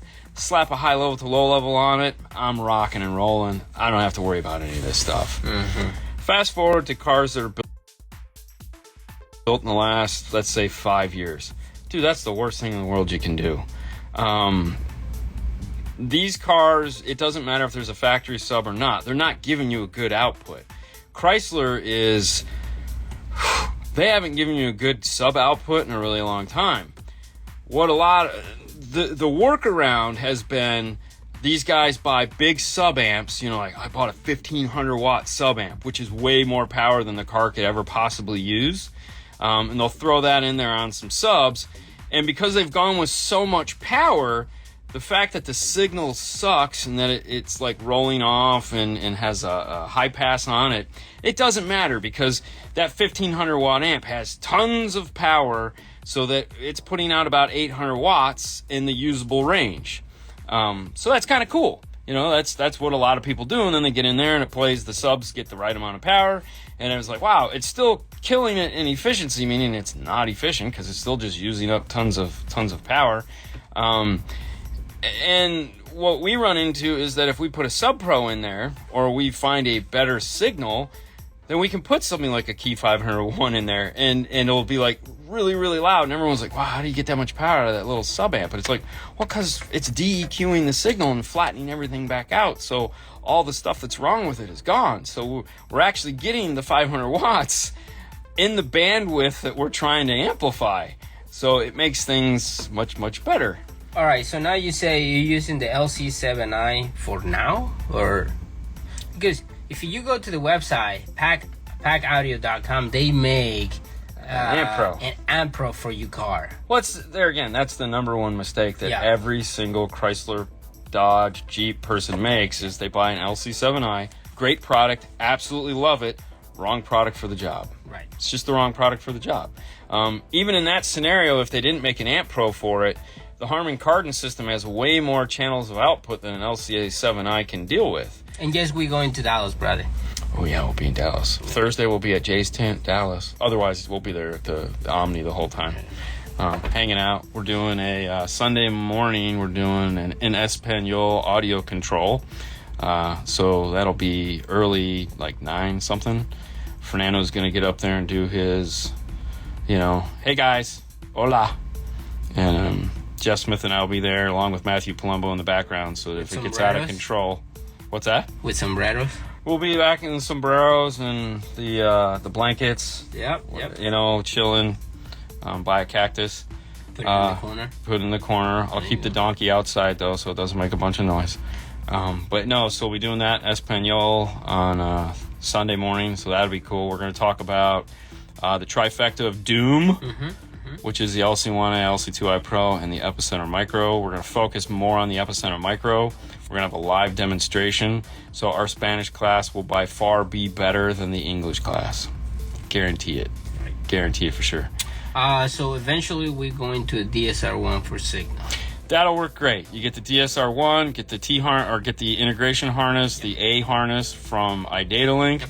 And problem will be solved. Life will be great. 100%. I get it. I totally understand. Trust me. I understand. It's just, it's frustrating when it's like, how many millions of times have we said, don't buy that, just buy this. So, and I hate for people to waste money and have to spend 20. Yeah, exactly. You know, it's like, I'm gonna use it perfectly fine. Yeah, I hate, but to me, I hate and I find it annoying when it's like, well, I have it, so I'm gonna use it. It's like, wait, why? It's not the right. The whole purpose of doing it is to make it sound better, and you're automatically starting with the wrong thing. So how's it gonna sound better? Oh gosh. Not my car, already had his equipment. I'd tell him no. Yeah. Oh, for sure. It's like, no, this is what you need, man. Sorry. I'm a firm believer of like, I'm getting too old for this crap. Not gonna lie. If it's, you know, when you carrying up on me, I'm just like, you know what? This ain't worth it. I'm done. Let's put it back to factory. Okay, hold on. I gotta be able to read again. DAC chips and DSPs are better, or DAP player have better DAC chips? Whew. Well, there again, it depends on which ones you're buying, as always. The nice thing about most DSPs that you buy is they are really, if it's a good DSP, they're going to be proud of their DAC chip, and they'll tell you what type of chip it is they're using, meaning the speed and it's, the numbers that you need, like 96 by whatever. 192. Yeah, they'll tell you that stuff. And then from there, you can figure out, okay, well, I have a DAC that is less than that, so I want to just stream my digital out and let my DSP do the conversion. Or my portable unit has a better DAC than my DSP, in which case I just want to take the analog into the DSP. So that's one of those things where it's very important to know what is going on. So where that kind of comes to play is the same thing with like a radio that doesn't have a, I'm gonna say it, TOS. Yeah, I know there's no SH. I don't care. It's TOS, but I don't care. You can toss off. Anyways, TOS link output and goes into a DSP, and everyone complains. Oh, I don't have. And it's like, okay, well, what is the processor in the radio, and what is it doing for conversion? Because if it can do a better job converting it in the radio, then that's where you want it to do it, and not necessarily worry about the one added feature, which is noise, between the radio and the DSP. Because if you just buy a better set of RCAs, you're not gonna have noise. Maybe, I don't know. Crazy ideas. Woo. Dean, who did you piss off? Karen. But Karen, I wasn't in the mood to be at work today. I don't want to be here today. I needed a personal day. And, we don't have those things. Pussies, man. Yes, and I wanted to be a pussy today. Hey, I'll admit it. I just was not in the mood to be here. And here we are working on an F-150. Woohoo! It just happens. We all have those days. You can have that. I've had a month. Have that. Yeah. Well, unfortunately, that's where I'm at. When you retire, you probably have that. Yeah, that's not even a. There's not even a light at the end of that tunnel. All right, whatever. Let's send Dean some Krispy Kreme cards. Not right now. Oh, did you see where Krispy Kreme has ice cream now? No. Oh, yeah, they have creamy ice cream. I don't know. I've just seen the commercial and I was like, oh my god, this looks amazing. But yeah. That's every day for me, ready to retire. Yeah, I know, right? Hey man, me too. It's, some days you feel like a nut, some days you wish you were the bat smashing the nut. I'm retired in 3 days. You are? Yes. Oh. For 1 day. For 1 day? Yeah. Yeah, it happens, man. It happens. Dean needs a Snickers bar. No, it doesn't help. Snicker bar is not going to help. It's way past Snickers bar.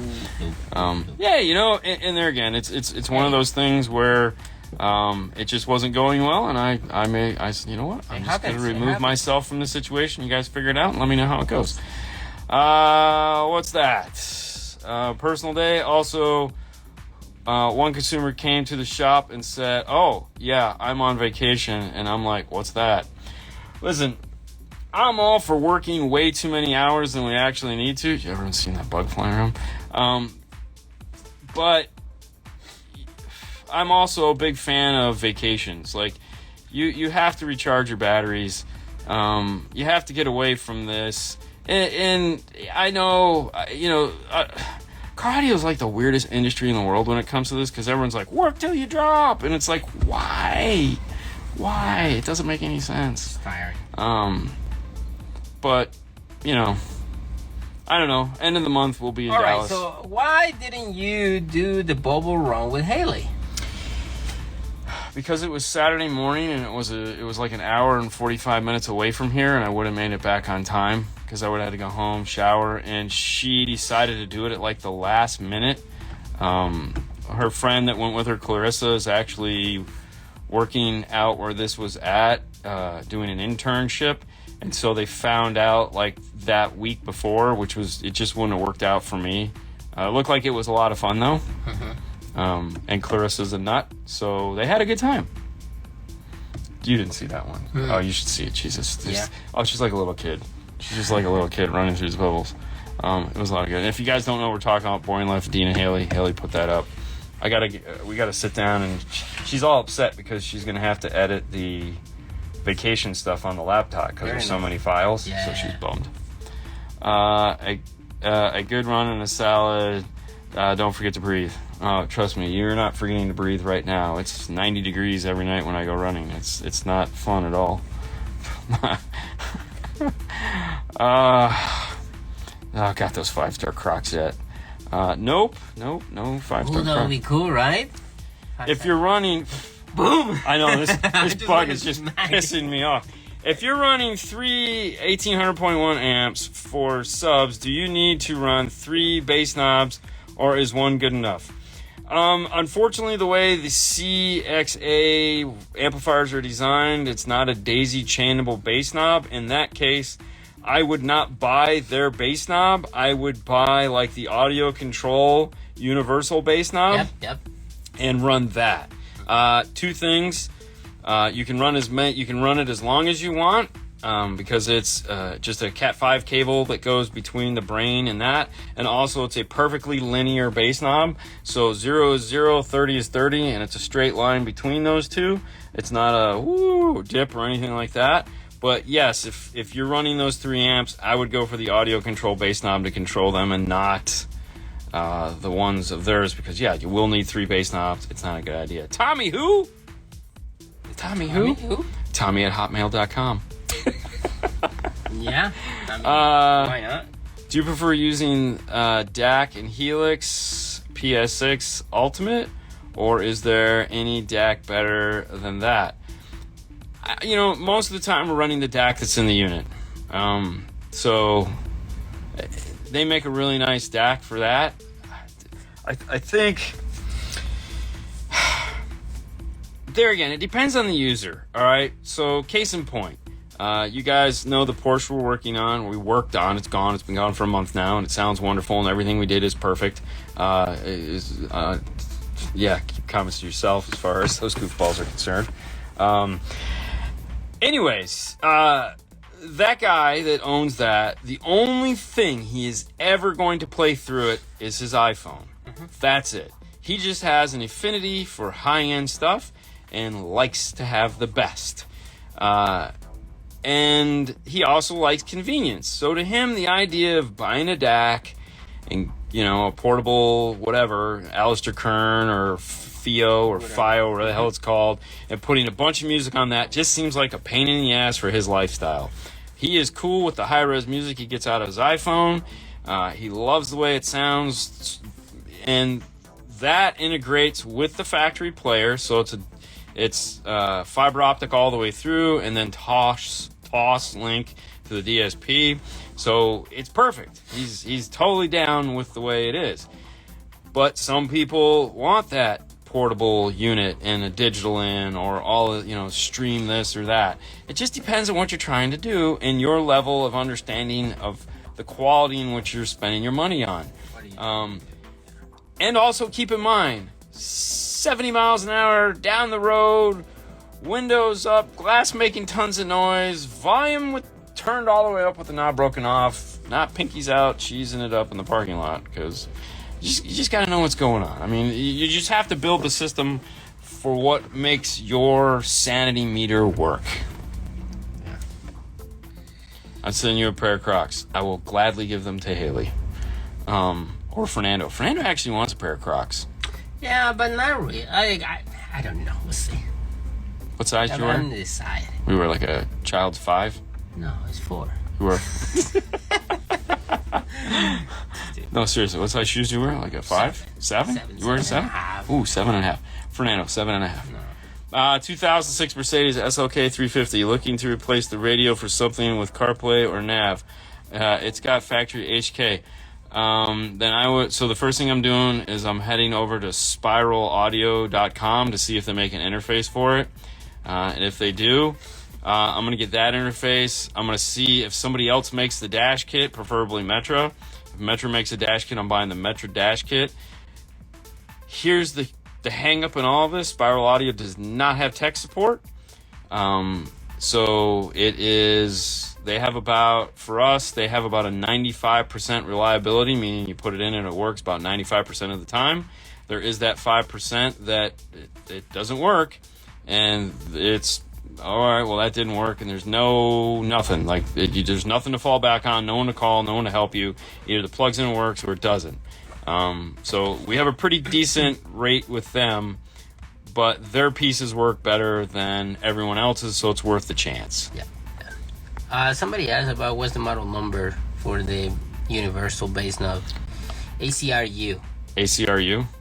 So Audio Control's universal bass knob is the ACRU.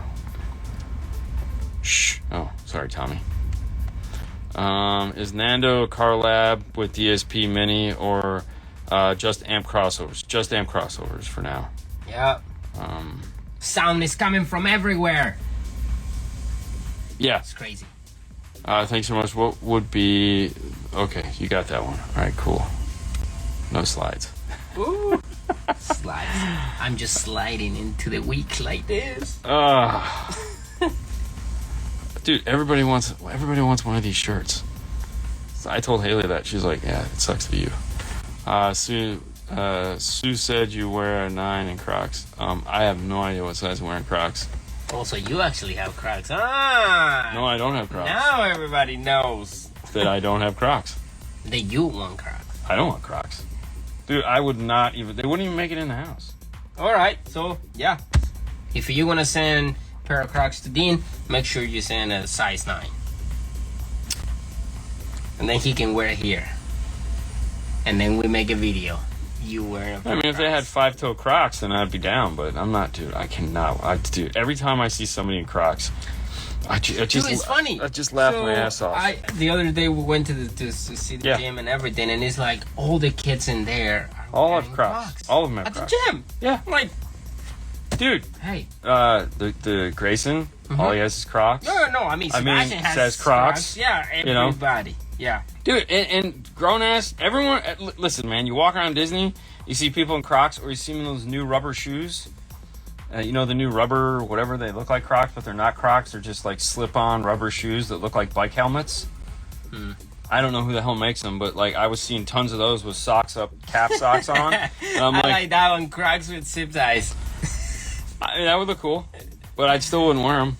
Oh, and they have Adidas Crocs now too that look like Adidas. They have like white with black stripes on the sides. Every single company now make. I don't know. I don't think they make them. I just think they're Crocs modeled after Adidas. Oh, now you're talking the GZ foams. Oh, here you go. Oh, is that what they are? GZ foams? Yeah, like kind of. Yeah, they look like bike helmets. Fucking stupid expensive. Yeah, they're stupid. Crazy. They're Like, stupid. But they're stupid. Oh, of course. I mean, it's just. Oh, dude, listen. I wear logos. I wear some of the crappiest shoes on the face of the earth as far as style sense goes. Yeah. No one likes my shoes. Nobody likes my shoes. However, if you ever want to make sure it's me, just look at my feet. I'll be the only guy wearing foot gloves.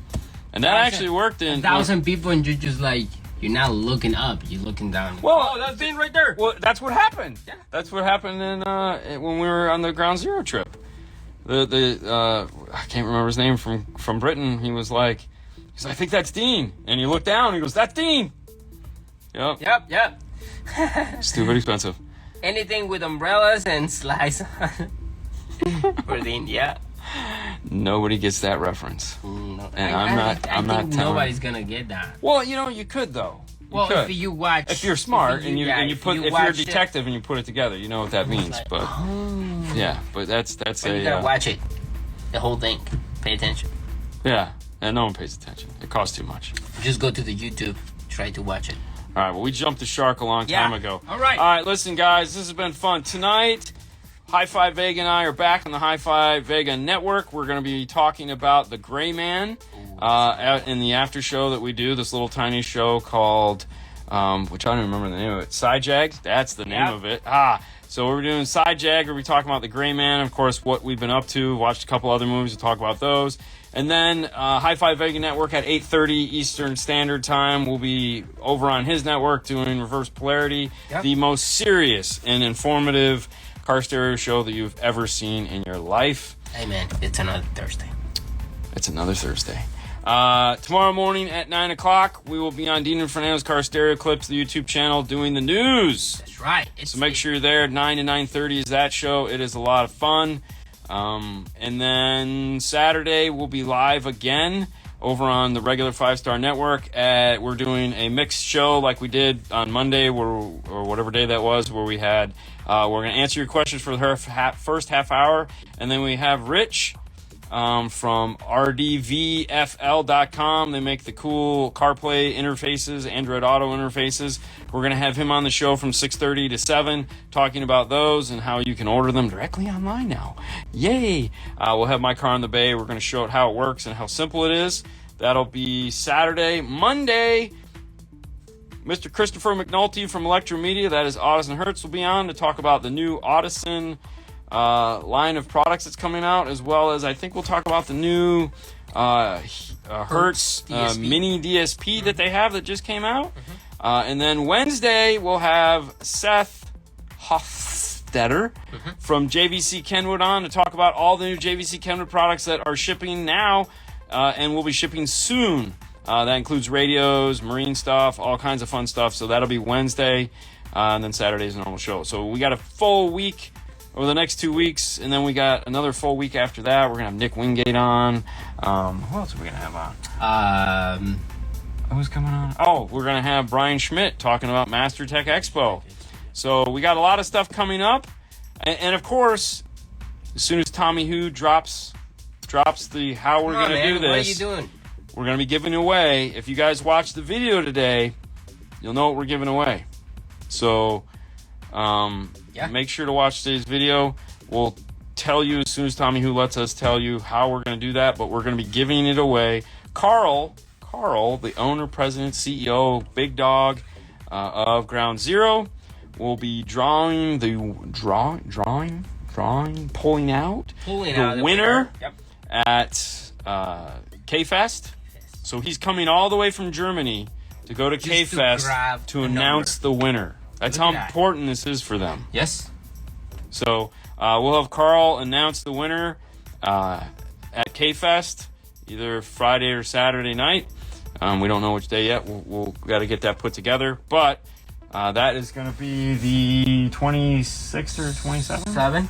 20, somewhere in the 20s. That Friday or Saturday last. Yeah. Go watch the video so you guys can find out what's going on. Yeah, because I don't know what you're going to have to do to win, but hopefully you'll find out before this soon.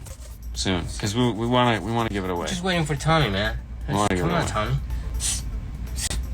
What the hell? All right, guys, listen, thank you so much for playing with us today.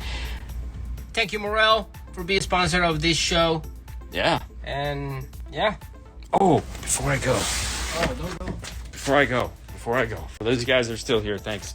So, Morel is sending us some new speakers to play with, and I ordered these. These are 4.5-inch bookshelves. It gives you an idea of what size speaker they're sending. I got 2 pairs. I'm going to be pulling the Dayton Audio speakers out of them because, believe it or not, it was cheaper to buy the boxes with the speakers in them. So maybe we'll give away the Dayton speakers that are inside of them. You guys can have some fun with them. But hopefully we'll get those Morel speakers here this week, and we can build up those boxes. They'll be here by next week for sure. Perfect. Be there next week. All right, so they'll be there next week. So maybe what we'll do is when we pull the Dayton speakers out of those boxes and we put the Morels in those boxes, we'll give away we'll give away the Dayton speakers we pull out.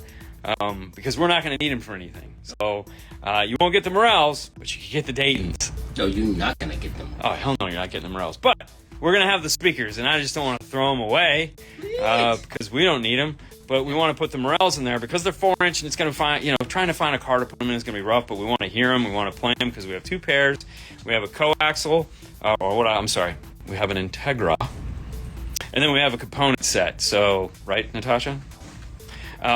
So we'll be able to hear them, and plus it'll be fun. We've always wanted to have a small set of box speakers that we can kind of move around and do stuff with, and make like a simulated car effect or something like that. Trips and all that stuff. Yeah, it's smaller. Put it in top of a car. So that's kind of the new thought. When we built the Kicker Q class 6.5 component boxes that we built, which we still have, and they're pretty fun. I was like, dude, I mean, the boxes were like $99 for those beautiful boxes from Parts Express. 99 problems?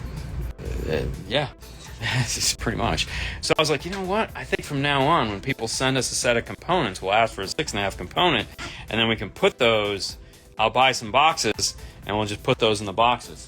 We'll because I need to get a shelf made here, and we'll just put them all up on the shelf, and that way, like when somebody needs something, we'll be able to just go up there and grab, like a set of focals or whatever it is we put up there, or Morels. In there. A filter? Yeah. What do you need a filter for? A shelf filter. Oh my God. I swear. Dude, that was... God. Although I will say, side note, when we were tuning the truck to the Toyota, Kenwood with the XR radios, the 1057 and the 1007, in the parametric section, they do give you the option for shell filtering, and it needed it. It was really fun because it was like I could just go in and add a shell filter.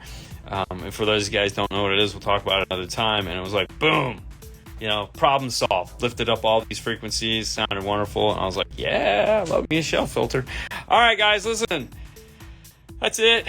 Car audio dad jokes. Gotta love them. That was definitely a car audio dad joke. You guys have a great day. Hopefully I'll see you tonight. Otherwise, we'll see you tomorrow morning. Bye. Bye, guys.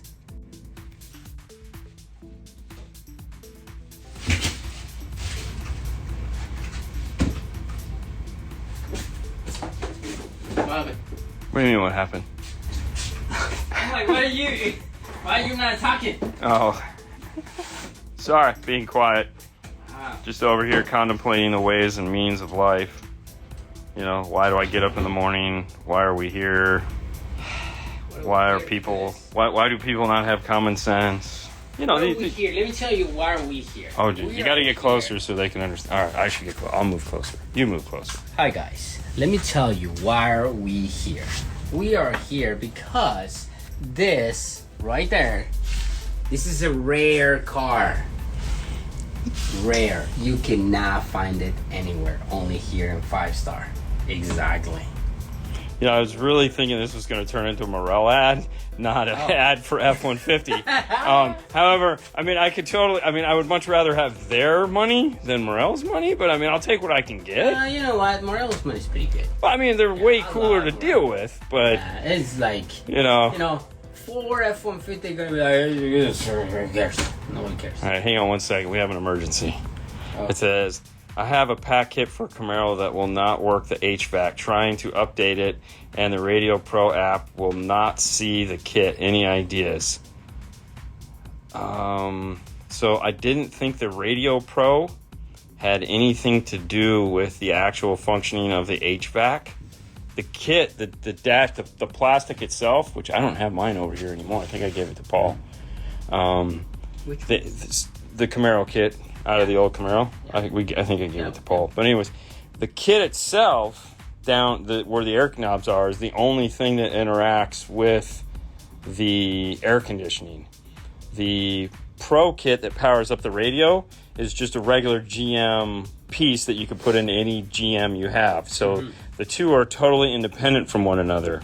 So if your HVAC isn't working, it's the actual control panel that's bad and not the Radio Pro. The Radio Pro is a secondary device that only connects to the radio. It's not like an iData piece where the two are hand in hand and one talks to the other. They're not like that. So if you're not getting HVAC control, it's the physical plastic part that is having a functionality problem. Do this.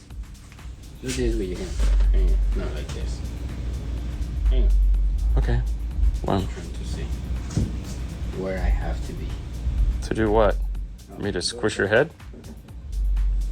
What am I doing? Anyways, I hope that doesn't really help you much on your air conditioning issue with the Camaro. Yeah. However, I will say that sometimes we've actually ran into situations where it's not the control unit, it's actually the HVAC unit itself, not the kit. The car side is bad. We've had that happen before. We've had where even though a Camaro does not have dual zone capability, there is a motor in the passenger side of the dash that controls things that will die. And so you'll get cold on the driver's side and hot on the passenger side. We've had that happen twice. Yep. And I know we've had the air conditioner not function a few times because the cars are getting older now. And that's just what it is. But what's up, Mel? Hey. Yes. Yeah, deal. What's up, Jag? What's up, Oscar? We're going to see Oscar in a Common sense, again, is never goes away. It's always needed. Yes, you never have enough. Common sense? Nobody knows what's common sense. Well, it's practical thinking. Let's not call it common sense. Let's call it practical thinking. Greeting from South Africa in the house. Any idea if a Pack Tech support open today? No, Really? Probably not. They might be. There's usually somebody on call that, like, if you leave a message, they'll call you back. Oh, really? I think so. Okay. Yeah, because, they used to do that when Ernie was in charge, but I don't know if they do that anymore. Good afternoon, gentlemen. Hope your day is going well. Today, I officially turned 52, 1 year closer to retirement. 1 year closer? I didn't even know there was, like, an out date. Huh. It's nice that You're people... missing the boat, bro. It's poor planning. The Tech Bulletin says to use the Radio Pro app to update it. Oh, the Radio Pro app on the computer to update the actual dash kit. Do you still have the factory radio that you can put the air conditioning back and see if it still works normal? That's a weird one. But no, you do have to use, but there again, it's one of those things where, like, if it's new in the box and it just opened, they really haven't pushed an update to that kit in a long time. So it's kind of strange. How well did those 3.5 Kenwoods fit in the Tundra the beginning of the week? So there's a little tiny notch, this little tiny U-notch, that little finger that sticks out that you have to remove with your Dremel, and then you don't use the factory screws. You twist it a little bit and put your own screws in, and that's it. That's all you have to do. They drop right into place. Very nice. It took all of 5 minutes. Markland's in the house. Markland, I was thinking of Markland this morning because Jeff mentioned Markland yesterday. And I was wondering if because he was supposed to be gone July. Well, he's trying to get rid of all the stuff that he has. So he's still in Atlanta then. He was selling, I don't know if he That's what I was curious, if he's still in Atlanta. What kind of radio is it? You know what? Hey, that's a good call, man. SPL Mel is from PAC. It's on the call. So you might want to IM SPL Mel there. Sorry, Mel, to throw you in there, but you might want to IM SPL Mel because he will. If anyone's going to know, sorry, Mel, it's going to be you. So if you want somebody at PAC to help you, IM SPL Mel and see if he can get you some help with that. Yeah. So that's SPL_Mel. He's been on the show. He's a great guy. So yeah. I'm really sucking up to you at this moment, Mel. I'm sorry. 2011 RAV4 non-JBL replacing just the radio with a Sony for CarPlay. Should I set the high pass or run full range to the factory speakers? So that's one of those situations where you're going to naturally run it full range just to see how it sounds. And if it performs good at the volume you're trying to play it at, leave it alone. If you're turning it up and you're finding that it's starting to clip out or it's just not getting to the volume you want, then yeah, go ahead and throw on that high pass filter and see if you can get the volume performance you want. Otherwise, obviously changing out the speakers or adding an amplifier would be a good idea, but use the high pass filter only if you need it. I got the new hybrids before Dean, 90 boo boo. Talk about morale. That's right. Hey, before you talk about morale, what I was suggesting, could you do me a favor? Could you grab a knife and go up front and grab one of the little boxes out of those new 4-inch that we got, those new Dayton boxes? Who are we gonna kill? The Dayton boxes, because I wanted to take a look at those real quick. I have a 2008 Expedition and 4 Scar 12s. I want to put an amp on each sub. What would be better, a Scar 800 or the Scar 1500 at 4 ohms? Well, there again, I'm not a big Scar guy, so I'm just going to take it from the perspective of bigger amp running at a lower ohm load, amplifier running cool, not taxing the amplifier, especially when we're talking about the RP Scars. I would probably go with the 1500s if I have the room, just because I'm just gonna put those big boys in there, let them run at 4 ohm, and just idle current them out, and they'll just run like coolers all day. They won't be hot, they won't be taxing them, you won't be stressing the amp. You probably have pretty good, the HVAC works normal, just took the factory stuff out. Okay, all right. I mean, you may have a bad kit, but like I said, SPL Mel, text him and see if he can help you out. Beginning the last of my stuff moved out, says Markland. Oh, that's awesome, Markland. Very nice, man. Very nice. Dean and Fernando, what scan tool do you guys have? So, Arturo, we have a big scan tool from, I can't think of the name. It starts with an A, and it's outdated at the moment. I've been waiting to get the software update for it. I just need one. I don't need both. I wanted to pull these out and just see what they look like. But for like 90% of the stuff that we run into, Blue Driver is like the guy. Like, this will fix 90% of the problems that we have right here. So like resetting airbags or check engine lights or weird stuff with the car. They have a nice app that you can download. So it's an actual ecosystem. It's not just some random, like, this one works really good. It's like $99. But that's kind of where we're at. We've been using that for the last 2 years. You should put that one in the tool drawer. Yeah, probably. But that's what we've been using for the last couple years, and it seems to work really well. I mean, if you need to do, it's done what we needed to do. If you just want to get rid of engine light, just put tape on it. Yeah. Thanks, Mel. So I'll send you a message. Hey, thank you. All right, I'm gonna choose. You guys use Tessa tape. Is electrical tape taboo nowadays? No, I don't think electrical tape is taboo per se.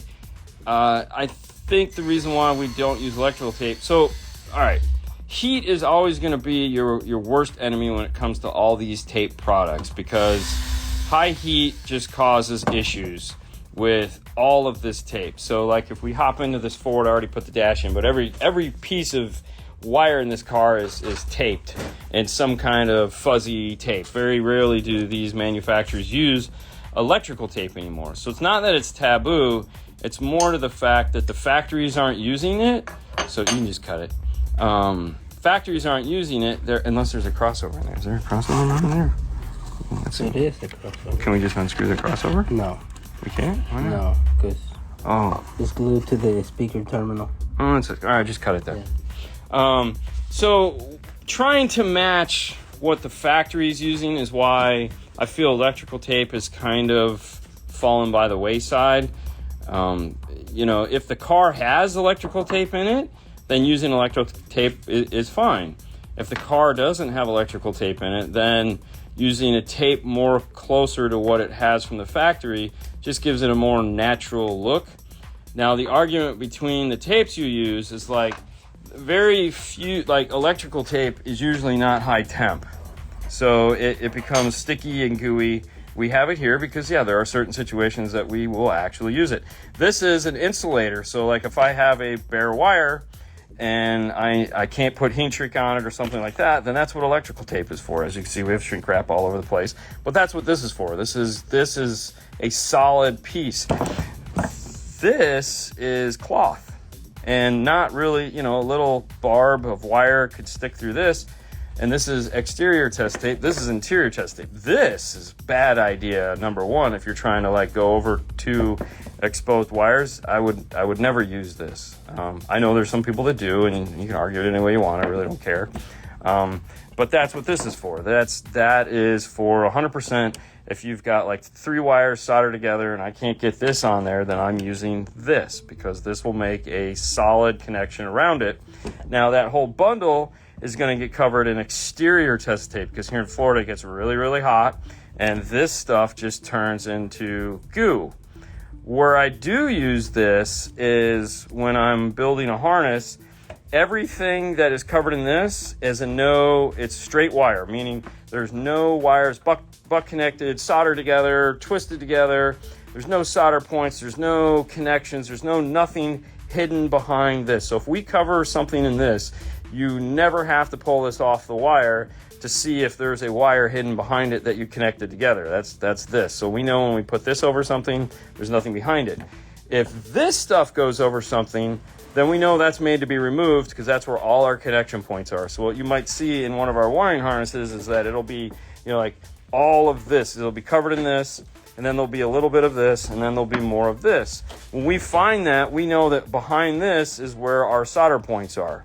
And so then we'll peel it off. There's our wire. We can cut it apart, cut it all up and solder in some more wires, put in some more heat shrink or put in some black tape, whatever we need to do.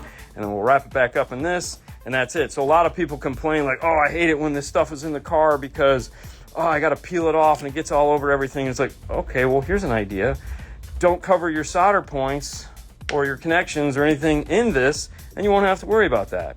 The other thing, too, is typically what we'll do is when we get to the end of this, I have a bin here. This is all just like scrap pieces of heat shrink that I cut too long. So I'll grab a little bit of this or I'll cut a little piece of that or whatever, and I'll shrink wrap up over the end of this tape, and that will keep everything in a bundle, and then that way, even when I'm peeling this stuff off, it won't accidentally stick to this, and this stuff is murder to get off anyways. But, so there you go, there's the tape, whatever. Alright, so here we go. So I hope the morels fit in here, but we can easily make a laser, so we'll keep this, we'll scan this shape in, and then we know the tweeter will fit, so that's cool. So we bought these for the new 4-inch morels that Oscar got before us. You suck. Yeah, Oscar, you suck. Hey, come see Oscar August 24th, Thursday, with Oscar at Jay's Tent. We'll be there hanging out around lunchtime.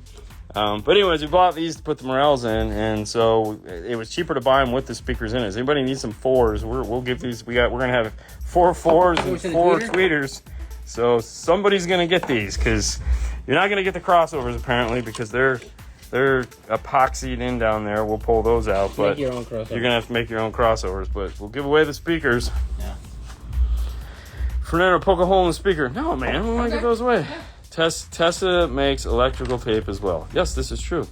Tessa tape sucks when there's a rework. And there again, I think I just explained a pretty good way to handle the rework side of Tessa tape. You did. You did a wonderful job. Thank you. Great explanation, Dean. Thank you, Marklin. There you go. Have a great weekend, guys. We're gonna try. Eduardo. We're definitely gonna try. Yeah. But hey, what are these gonna be used for, Fernando? We're gonna use these ones for the Morel hybrids. 4-inch.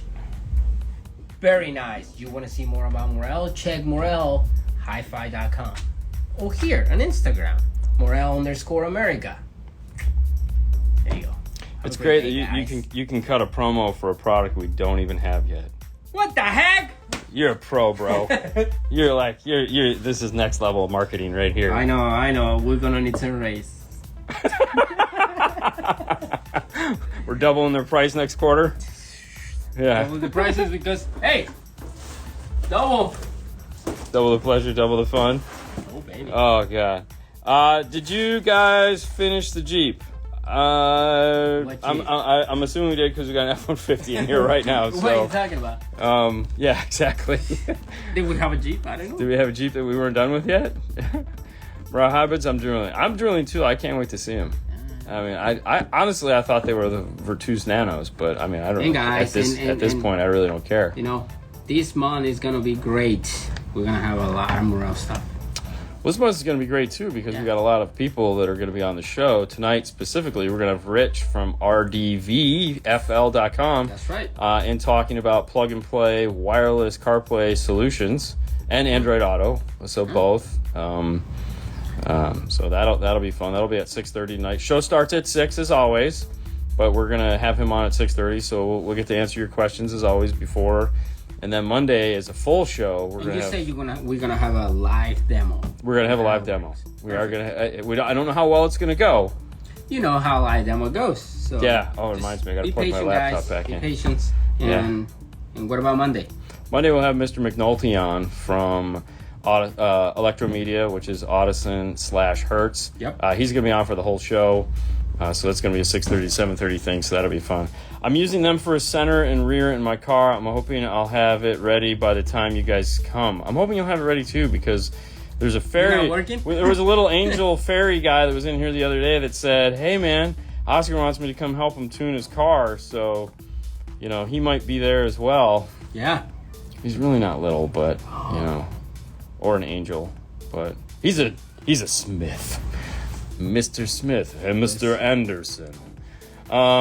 Fernando should sell me the hybrids from his car since he's a Focal fan. No. Well, you know what they say. You can wish. No. Those things are gonna be. Yeah, they're gonna go back in. Oh. Something's going back in. I think we'll end up probably just buying a box for the Focals and putting them in the. We're changing a lot of stuff, so it's like back and forth. Remember that one? Ground Zero stuff? It's gone. Yeah. Not gone, is it? I was gonna say it's right there. Yeah, we're changing a lot of stuff, man. Yeah. He's the real Jeff Smith. Well, I don't know if he's the real. He's not real. He's the Jeff Smith. The Jeff Smith. The Jeff Smith is how that goes. The Jeff Smith, senor. Oh, well. That's right. I didn't make a Spanish version of the shirt. Sorry. I mean, we could just take a Sharpie and add senor to it if you want. But. Then let me borrow the hybrids. That way you decide what to do with them. I'll let you know, bro.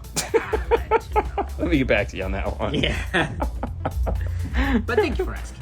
I appreciate it. Yeah. I'll just let him borrow my Elates. Okay. I'm joking. That'll never happen either. Oh, but you know what? Oh, man. I should see if they have a 3-way box. Because we have the old Elates. Yeah. He's the real one. What is he, Dr. Pepper all of a sudden? Anyways. Apparently Jeff likes cereal. Oh, you know what would be funny? If we got everyone to send Jeff a box of Raisin Post Raisin Raisin Bran? Or no. What is it? Yeah, Post Raisin Bran. Or Post, whatever the Post cereal is with raisins. Yeah, it's Raisin Bran. Yeah. It's Post Raisin Bran. So we found out yesterday that Jeff Smith is a huge fan of Raisin Bran cereal from Post. All right, guys. So everyone that is listening right now is gonna send a box of cereal here For Jeff? For Jeff. So when he comes, we're gonna have like 30 boxes of Post Raisin Bran. 100%. Okay. Yeah. You so guys have I didn't know that and then he will eat the whole damn box. He said. Yes. He likes rum and Coke. Yeah, we're not worried about that. We need him sober. Yes, with 2 scoops of raisin. Yeah, he gave us his whole philosophy yesterday on cereal, and he said his favorite was Raisin Bran from Post, but it had to be Post. Kellogg's no, Post yes. It's only when he has to go like I'm gonna go a little bit crazy today. He can do that. Dude, and he'll drink it with like frozen milk. Oh my god, that was just crazy. A gallon of milk. Oh yeah. My god. I have not seen you guys use Morel amps yet, or did I miss something? No, you probably haven't seen us do a lot with Morel amps. Most of the amps we do are small 5 channels as well as DSP amplifiers, just because of convenience and the way we do things. So their amplifiers are not small, and they do not have DSPs. And the reason why they're not small is because, and there's mine right there, so I own their amplifiers.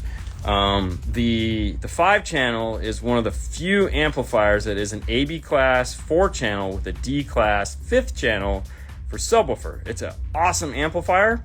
It's like 70 by 4 and 500 by 1, but because it has that AB class front end, you do have to have room for it. So it's a rather large amplifier. I don't know if we've ever done an unboxing of them. No, we haven't? That's a shame. We should. Shame on you, dude. Well, I don't have the 5-channel. I only have the 4 and the mono. The big boxes or the small boxes? I don't know. Just pick one. Yeah, it doesn't matter. I don't think he cared. From the sound of it, if you gave him a small box, he would probably drink it like a shot and then drink 3 more of them because he apparently is the guy that just dumps the whole box of cereal. I'm gonna have just a small bowl of cereal over here. Hi, I'm Jeff Smith. I need some cereal. So he's a cereal kid. Oh, dude, it was so funny. He's like, man, I don't even want dinner tonight. I just want to go have cereal. Oh, he's gonna go and buy one of these. Oh, just... Yes. I asked a shop if they use an RTA to tune a DSP, and they got upset. I just want to know because I had bad experience from installers at the shops. Okay. Here's the best answer that I can give you for that. When I talked to, so one of the shirts I'm working on right now that I need to get finished is a shirt from Mr. Nick Wingate, which we're going to have on in 2 weeks on Monday to talk about amplifiers.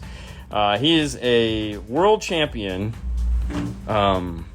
competition circuit individual that has been working for Orca, which is Moscone, Gladen, Focal, Illusion, for probably like 20 plus years. He's been with the company. And he says to me, I don't need to use no stinking RTA to tune a car anymore. I know what a car is supposed to sound like. And I say to him, yeah, you probably do. And he goes, well, I say this. I will use an RTA if there's something that I just can't figure out and I need to see it. And I go, okay, that's fair enough. And I said to him, I like to use an RTA because my ears aren't as good as your ears and I'm not as attuned to the system as you are. Yeah. And he says, no, and that's perfectly logical. You know, you should use an RTA then. And I said, thank you. I'm planning on doing that. And I do it every day.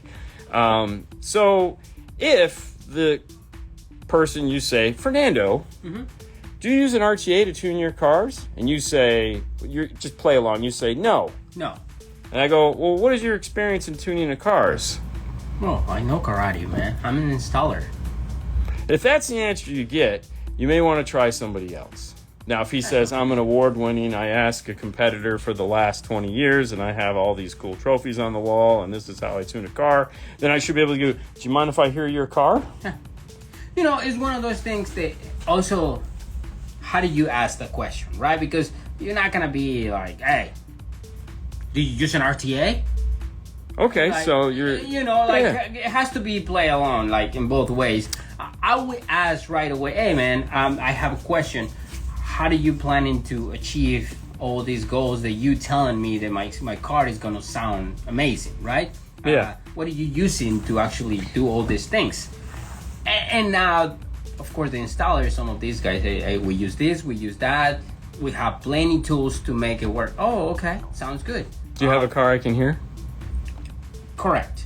Right. But if you, the installers or whoever you talk to is like, hey, man, you know, we don't need you, blah, blah, blah. It's like, all right, hey, you know. And keep in mind, installers have bad days too. Yeah. Oh, let me tell you. Let's not. All right, moving on to the next one. Ask Jeff. Yeah. Mom and Dad are fighting again.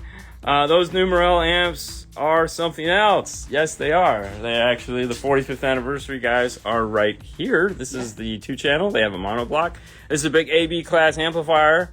One of the things that's really cool about this is it's kind of a DC straight amplifier. We're not talking like Rockford style DC straight, but it's a high current, low current mode. So if you're running at 2 ohm, it's designed to do 150. If you're running at 4 ohm, it's designed to do 150. On the bottom of the amplifier, there's a chip that you pull in and out. We're planning on doing a full special on this guy here. I'd really like to get both of them, this and the mono block. I think that would be something to do. So maybe we can talk to them about letting us have the mono to play with as well. But yeah, so those are pretty awesome. What do you guys think about the brand DB drive components. I'm thinking about 2 sets of those. I've never heard any of the DB drive stuff. Have you? Oh, wait. I used to. You know what? I did hear some of those at SEMA. I used to put some DB drives, loudspeakers, and all those stuff. Yeah, the loudspeaker stuff.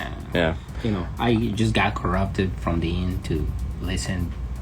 Oh, I corrupted your ears? Oh, totally. You heard that first set of Hertz high energies, and yes, that was the first one that I'm like, oh, and that was the end of it right there. And then you were like, every high end speaker you heard after that, you just simply fell in love with. Oh, there again, I'm not real familiar with the DV drive stuff, so I don't think I'd be the guy you'd want to ask on that one. Yeah. I'll have 6 total amps in my car. Well, Oscar, I can't wait. We've actually featured your car before. Yeah. It was the black and white car. If you guys want to see Oscar's car, you can go to YouTube. Yep, Casey gave us a demo of it at you can search it as Oscar's Tesla. Okay. Yeah. I don't know. I just made the video. I know. He's a serial killer. Oh damn, Jeff Smith, like the serial killer. Oh, maybe I'll have Haley make a shirt like that. Jeff Smith, the serial killer. Yeah. And just put a bowl. Box. And just have just have a bowl of like Raisin Bran on the bottom. Yeah. Dude, I really want everyone to send us post Raisin Bran for Jeff Smith. Yes, I think that would be the funniest. God, I think that would be hilarious. Oh, dude. That would be awesome. Just show up like, Jeff, we got like 20 boxes of Raisin Bran for you. What? That's what he'd be like, what? And I'd be like, why? Why do people do that? It's because they love you, Jeff. Yeah. Which Pioneer tuned in can I choose for steering wheel controls? Pretty much every Pioneer will do steering wheel controls. You just need a steering wheel control adapter in order for it to work. Yep. So you need some form of an interface. So there again, Metra, iData, PAC, all have steering wheel control interfaces that will work with a Pioneer. Mm-hmm. I don't think Pioneer even makes a radio now that doesn't do steering wheel controls. It's just you need a control adapter to work that. That is usually just here in the U.S. Overseas, Pioneer, some of the Pioneer radios over there will come with basic radio control capability, but not here in the U.S. Serial Kill, also a song, by Green Jello Jelly. Okay. Even championship cars need the aid of an RTA. Oh, for sure. I mean, I had the pleasure of sitting in a car at Knowledge Fest in Orlando with Mr. Brian Mitchell, award-winning Brian Mitchell, Mr. Extreme himself. We were in a hurry, and we were playing with an RTA, and we were playing with a new JL piece, and we weren't totally familiar with it, and we were having a hard time, and we were up against the wall, and we're like, you know what, we're just going to hop in the car, and we're going to tune it real quick.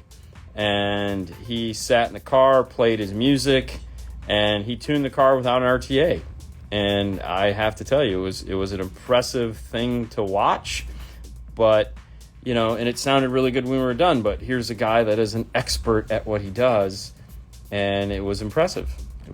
But to go back in the end, the next day, he went back in the car, he had the JL guy standing there next to him, and they went and retuned the car with the max tune, and it was a much better result.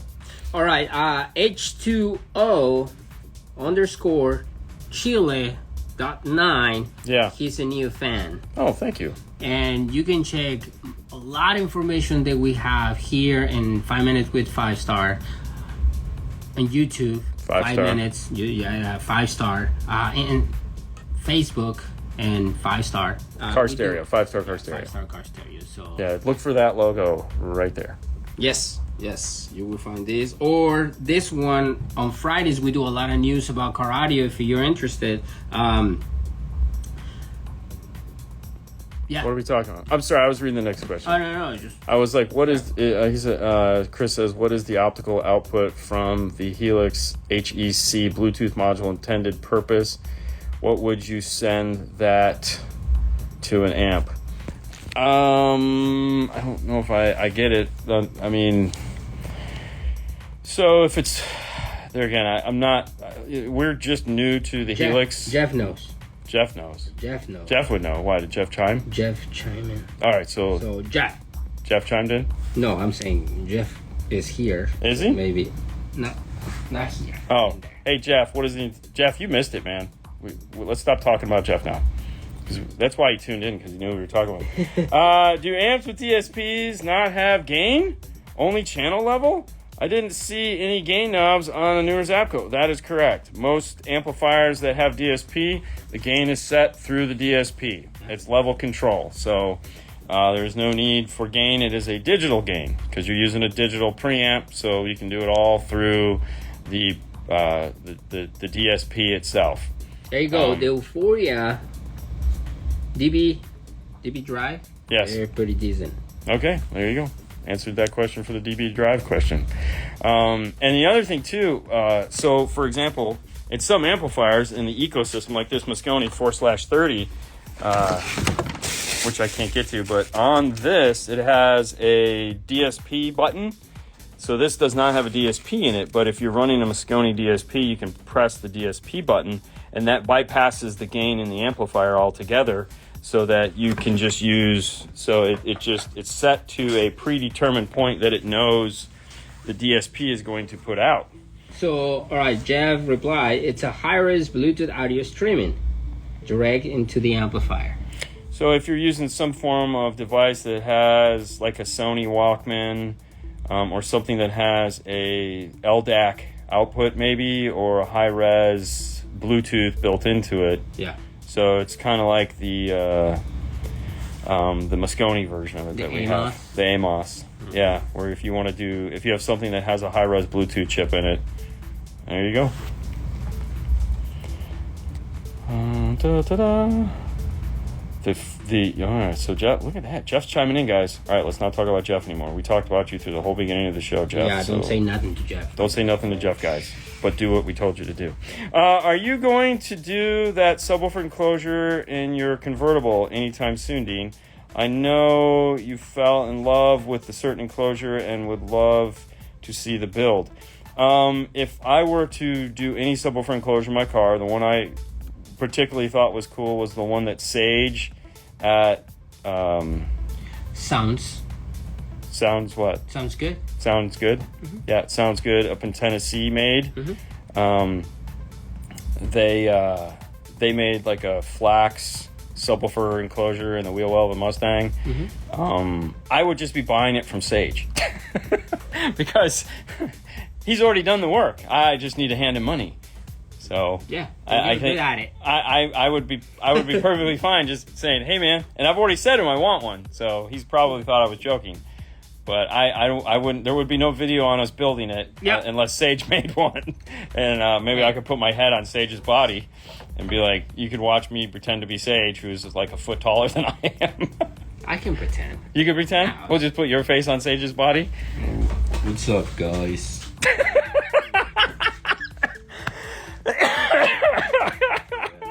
Oh my god, that was bad. That was so bad. Okay. But anyways, yeah, they make an awesome box that they don't offer.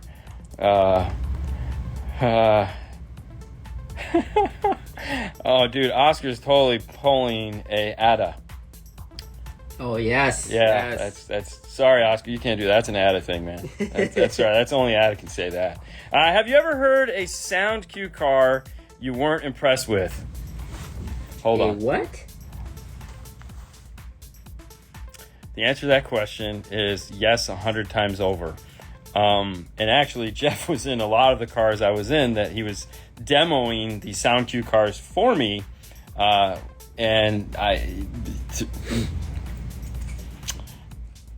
not my bag, not my cup of tea, man. Not my cup of tea. Fernando, he says, have you ever heard a sound cue car you weren't impressed with? Yeah. 100%. Not because it sounded bad, but because it's not my thing. I'm not a judge. I'm not looking for what they're looking for.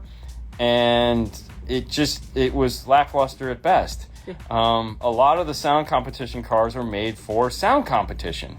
And they're judged a specific way that is not always conducive to what a person wants to hear in a car. No, because you have to click boxes, right? You have to click boxes, and to be able to compete and all these things, you have to check those boxes, and you might not like that. you know, and we try different things, and that's it. So Yeah. So, are you talking about my car? yes, totally your car. I mean, since you said that, Let me think. but no, that the thing is that Yeah. tuning a car is very personal to the end user. And going back to the same thing, like an RTA. Your ears are different than mine, of course. Are they? Yours are brown, yours are white, but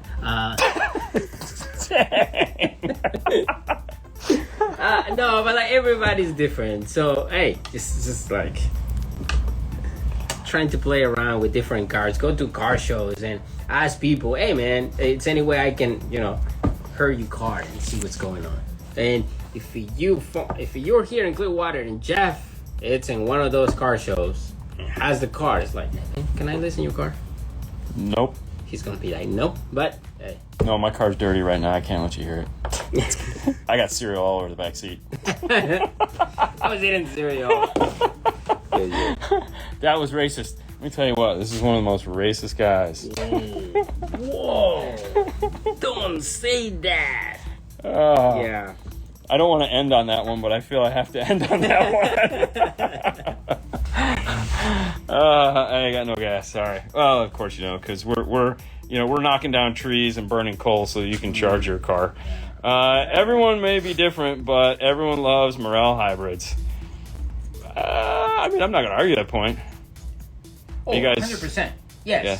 Like, I was not a fan, and I'm telling you right now, I was not a fan. I was like, yeah, no, man. As soon as I heard those Morel hybrids, I was like,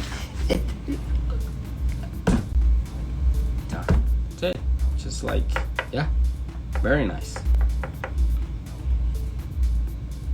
Yeah. Yeah. Mhm. Yeah. Yep. Yeah, that was like when we put those, because we did that video where we showed the Morel hybrids in your car. And oh, dude, that was insane. yeah. So check that out. MM2. Psh. Yeah, and we're gonna have more Morel soon. We're gonna play it so you guys can see it. Stay tuned. Yeah. Oh, all right. Well, Fernando, Yes. tonight Go back to work.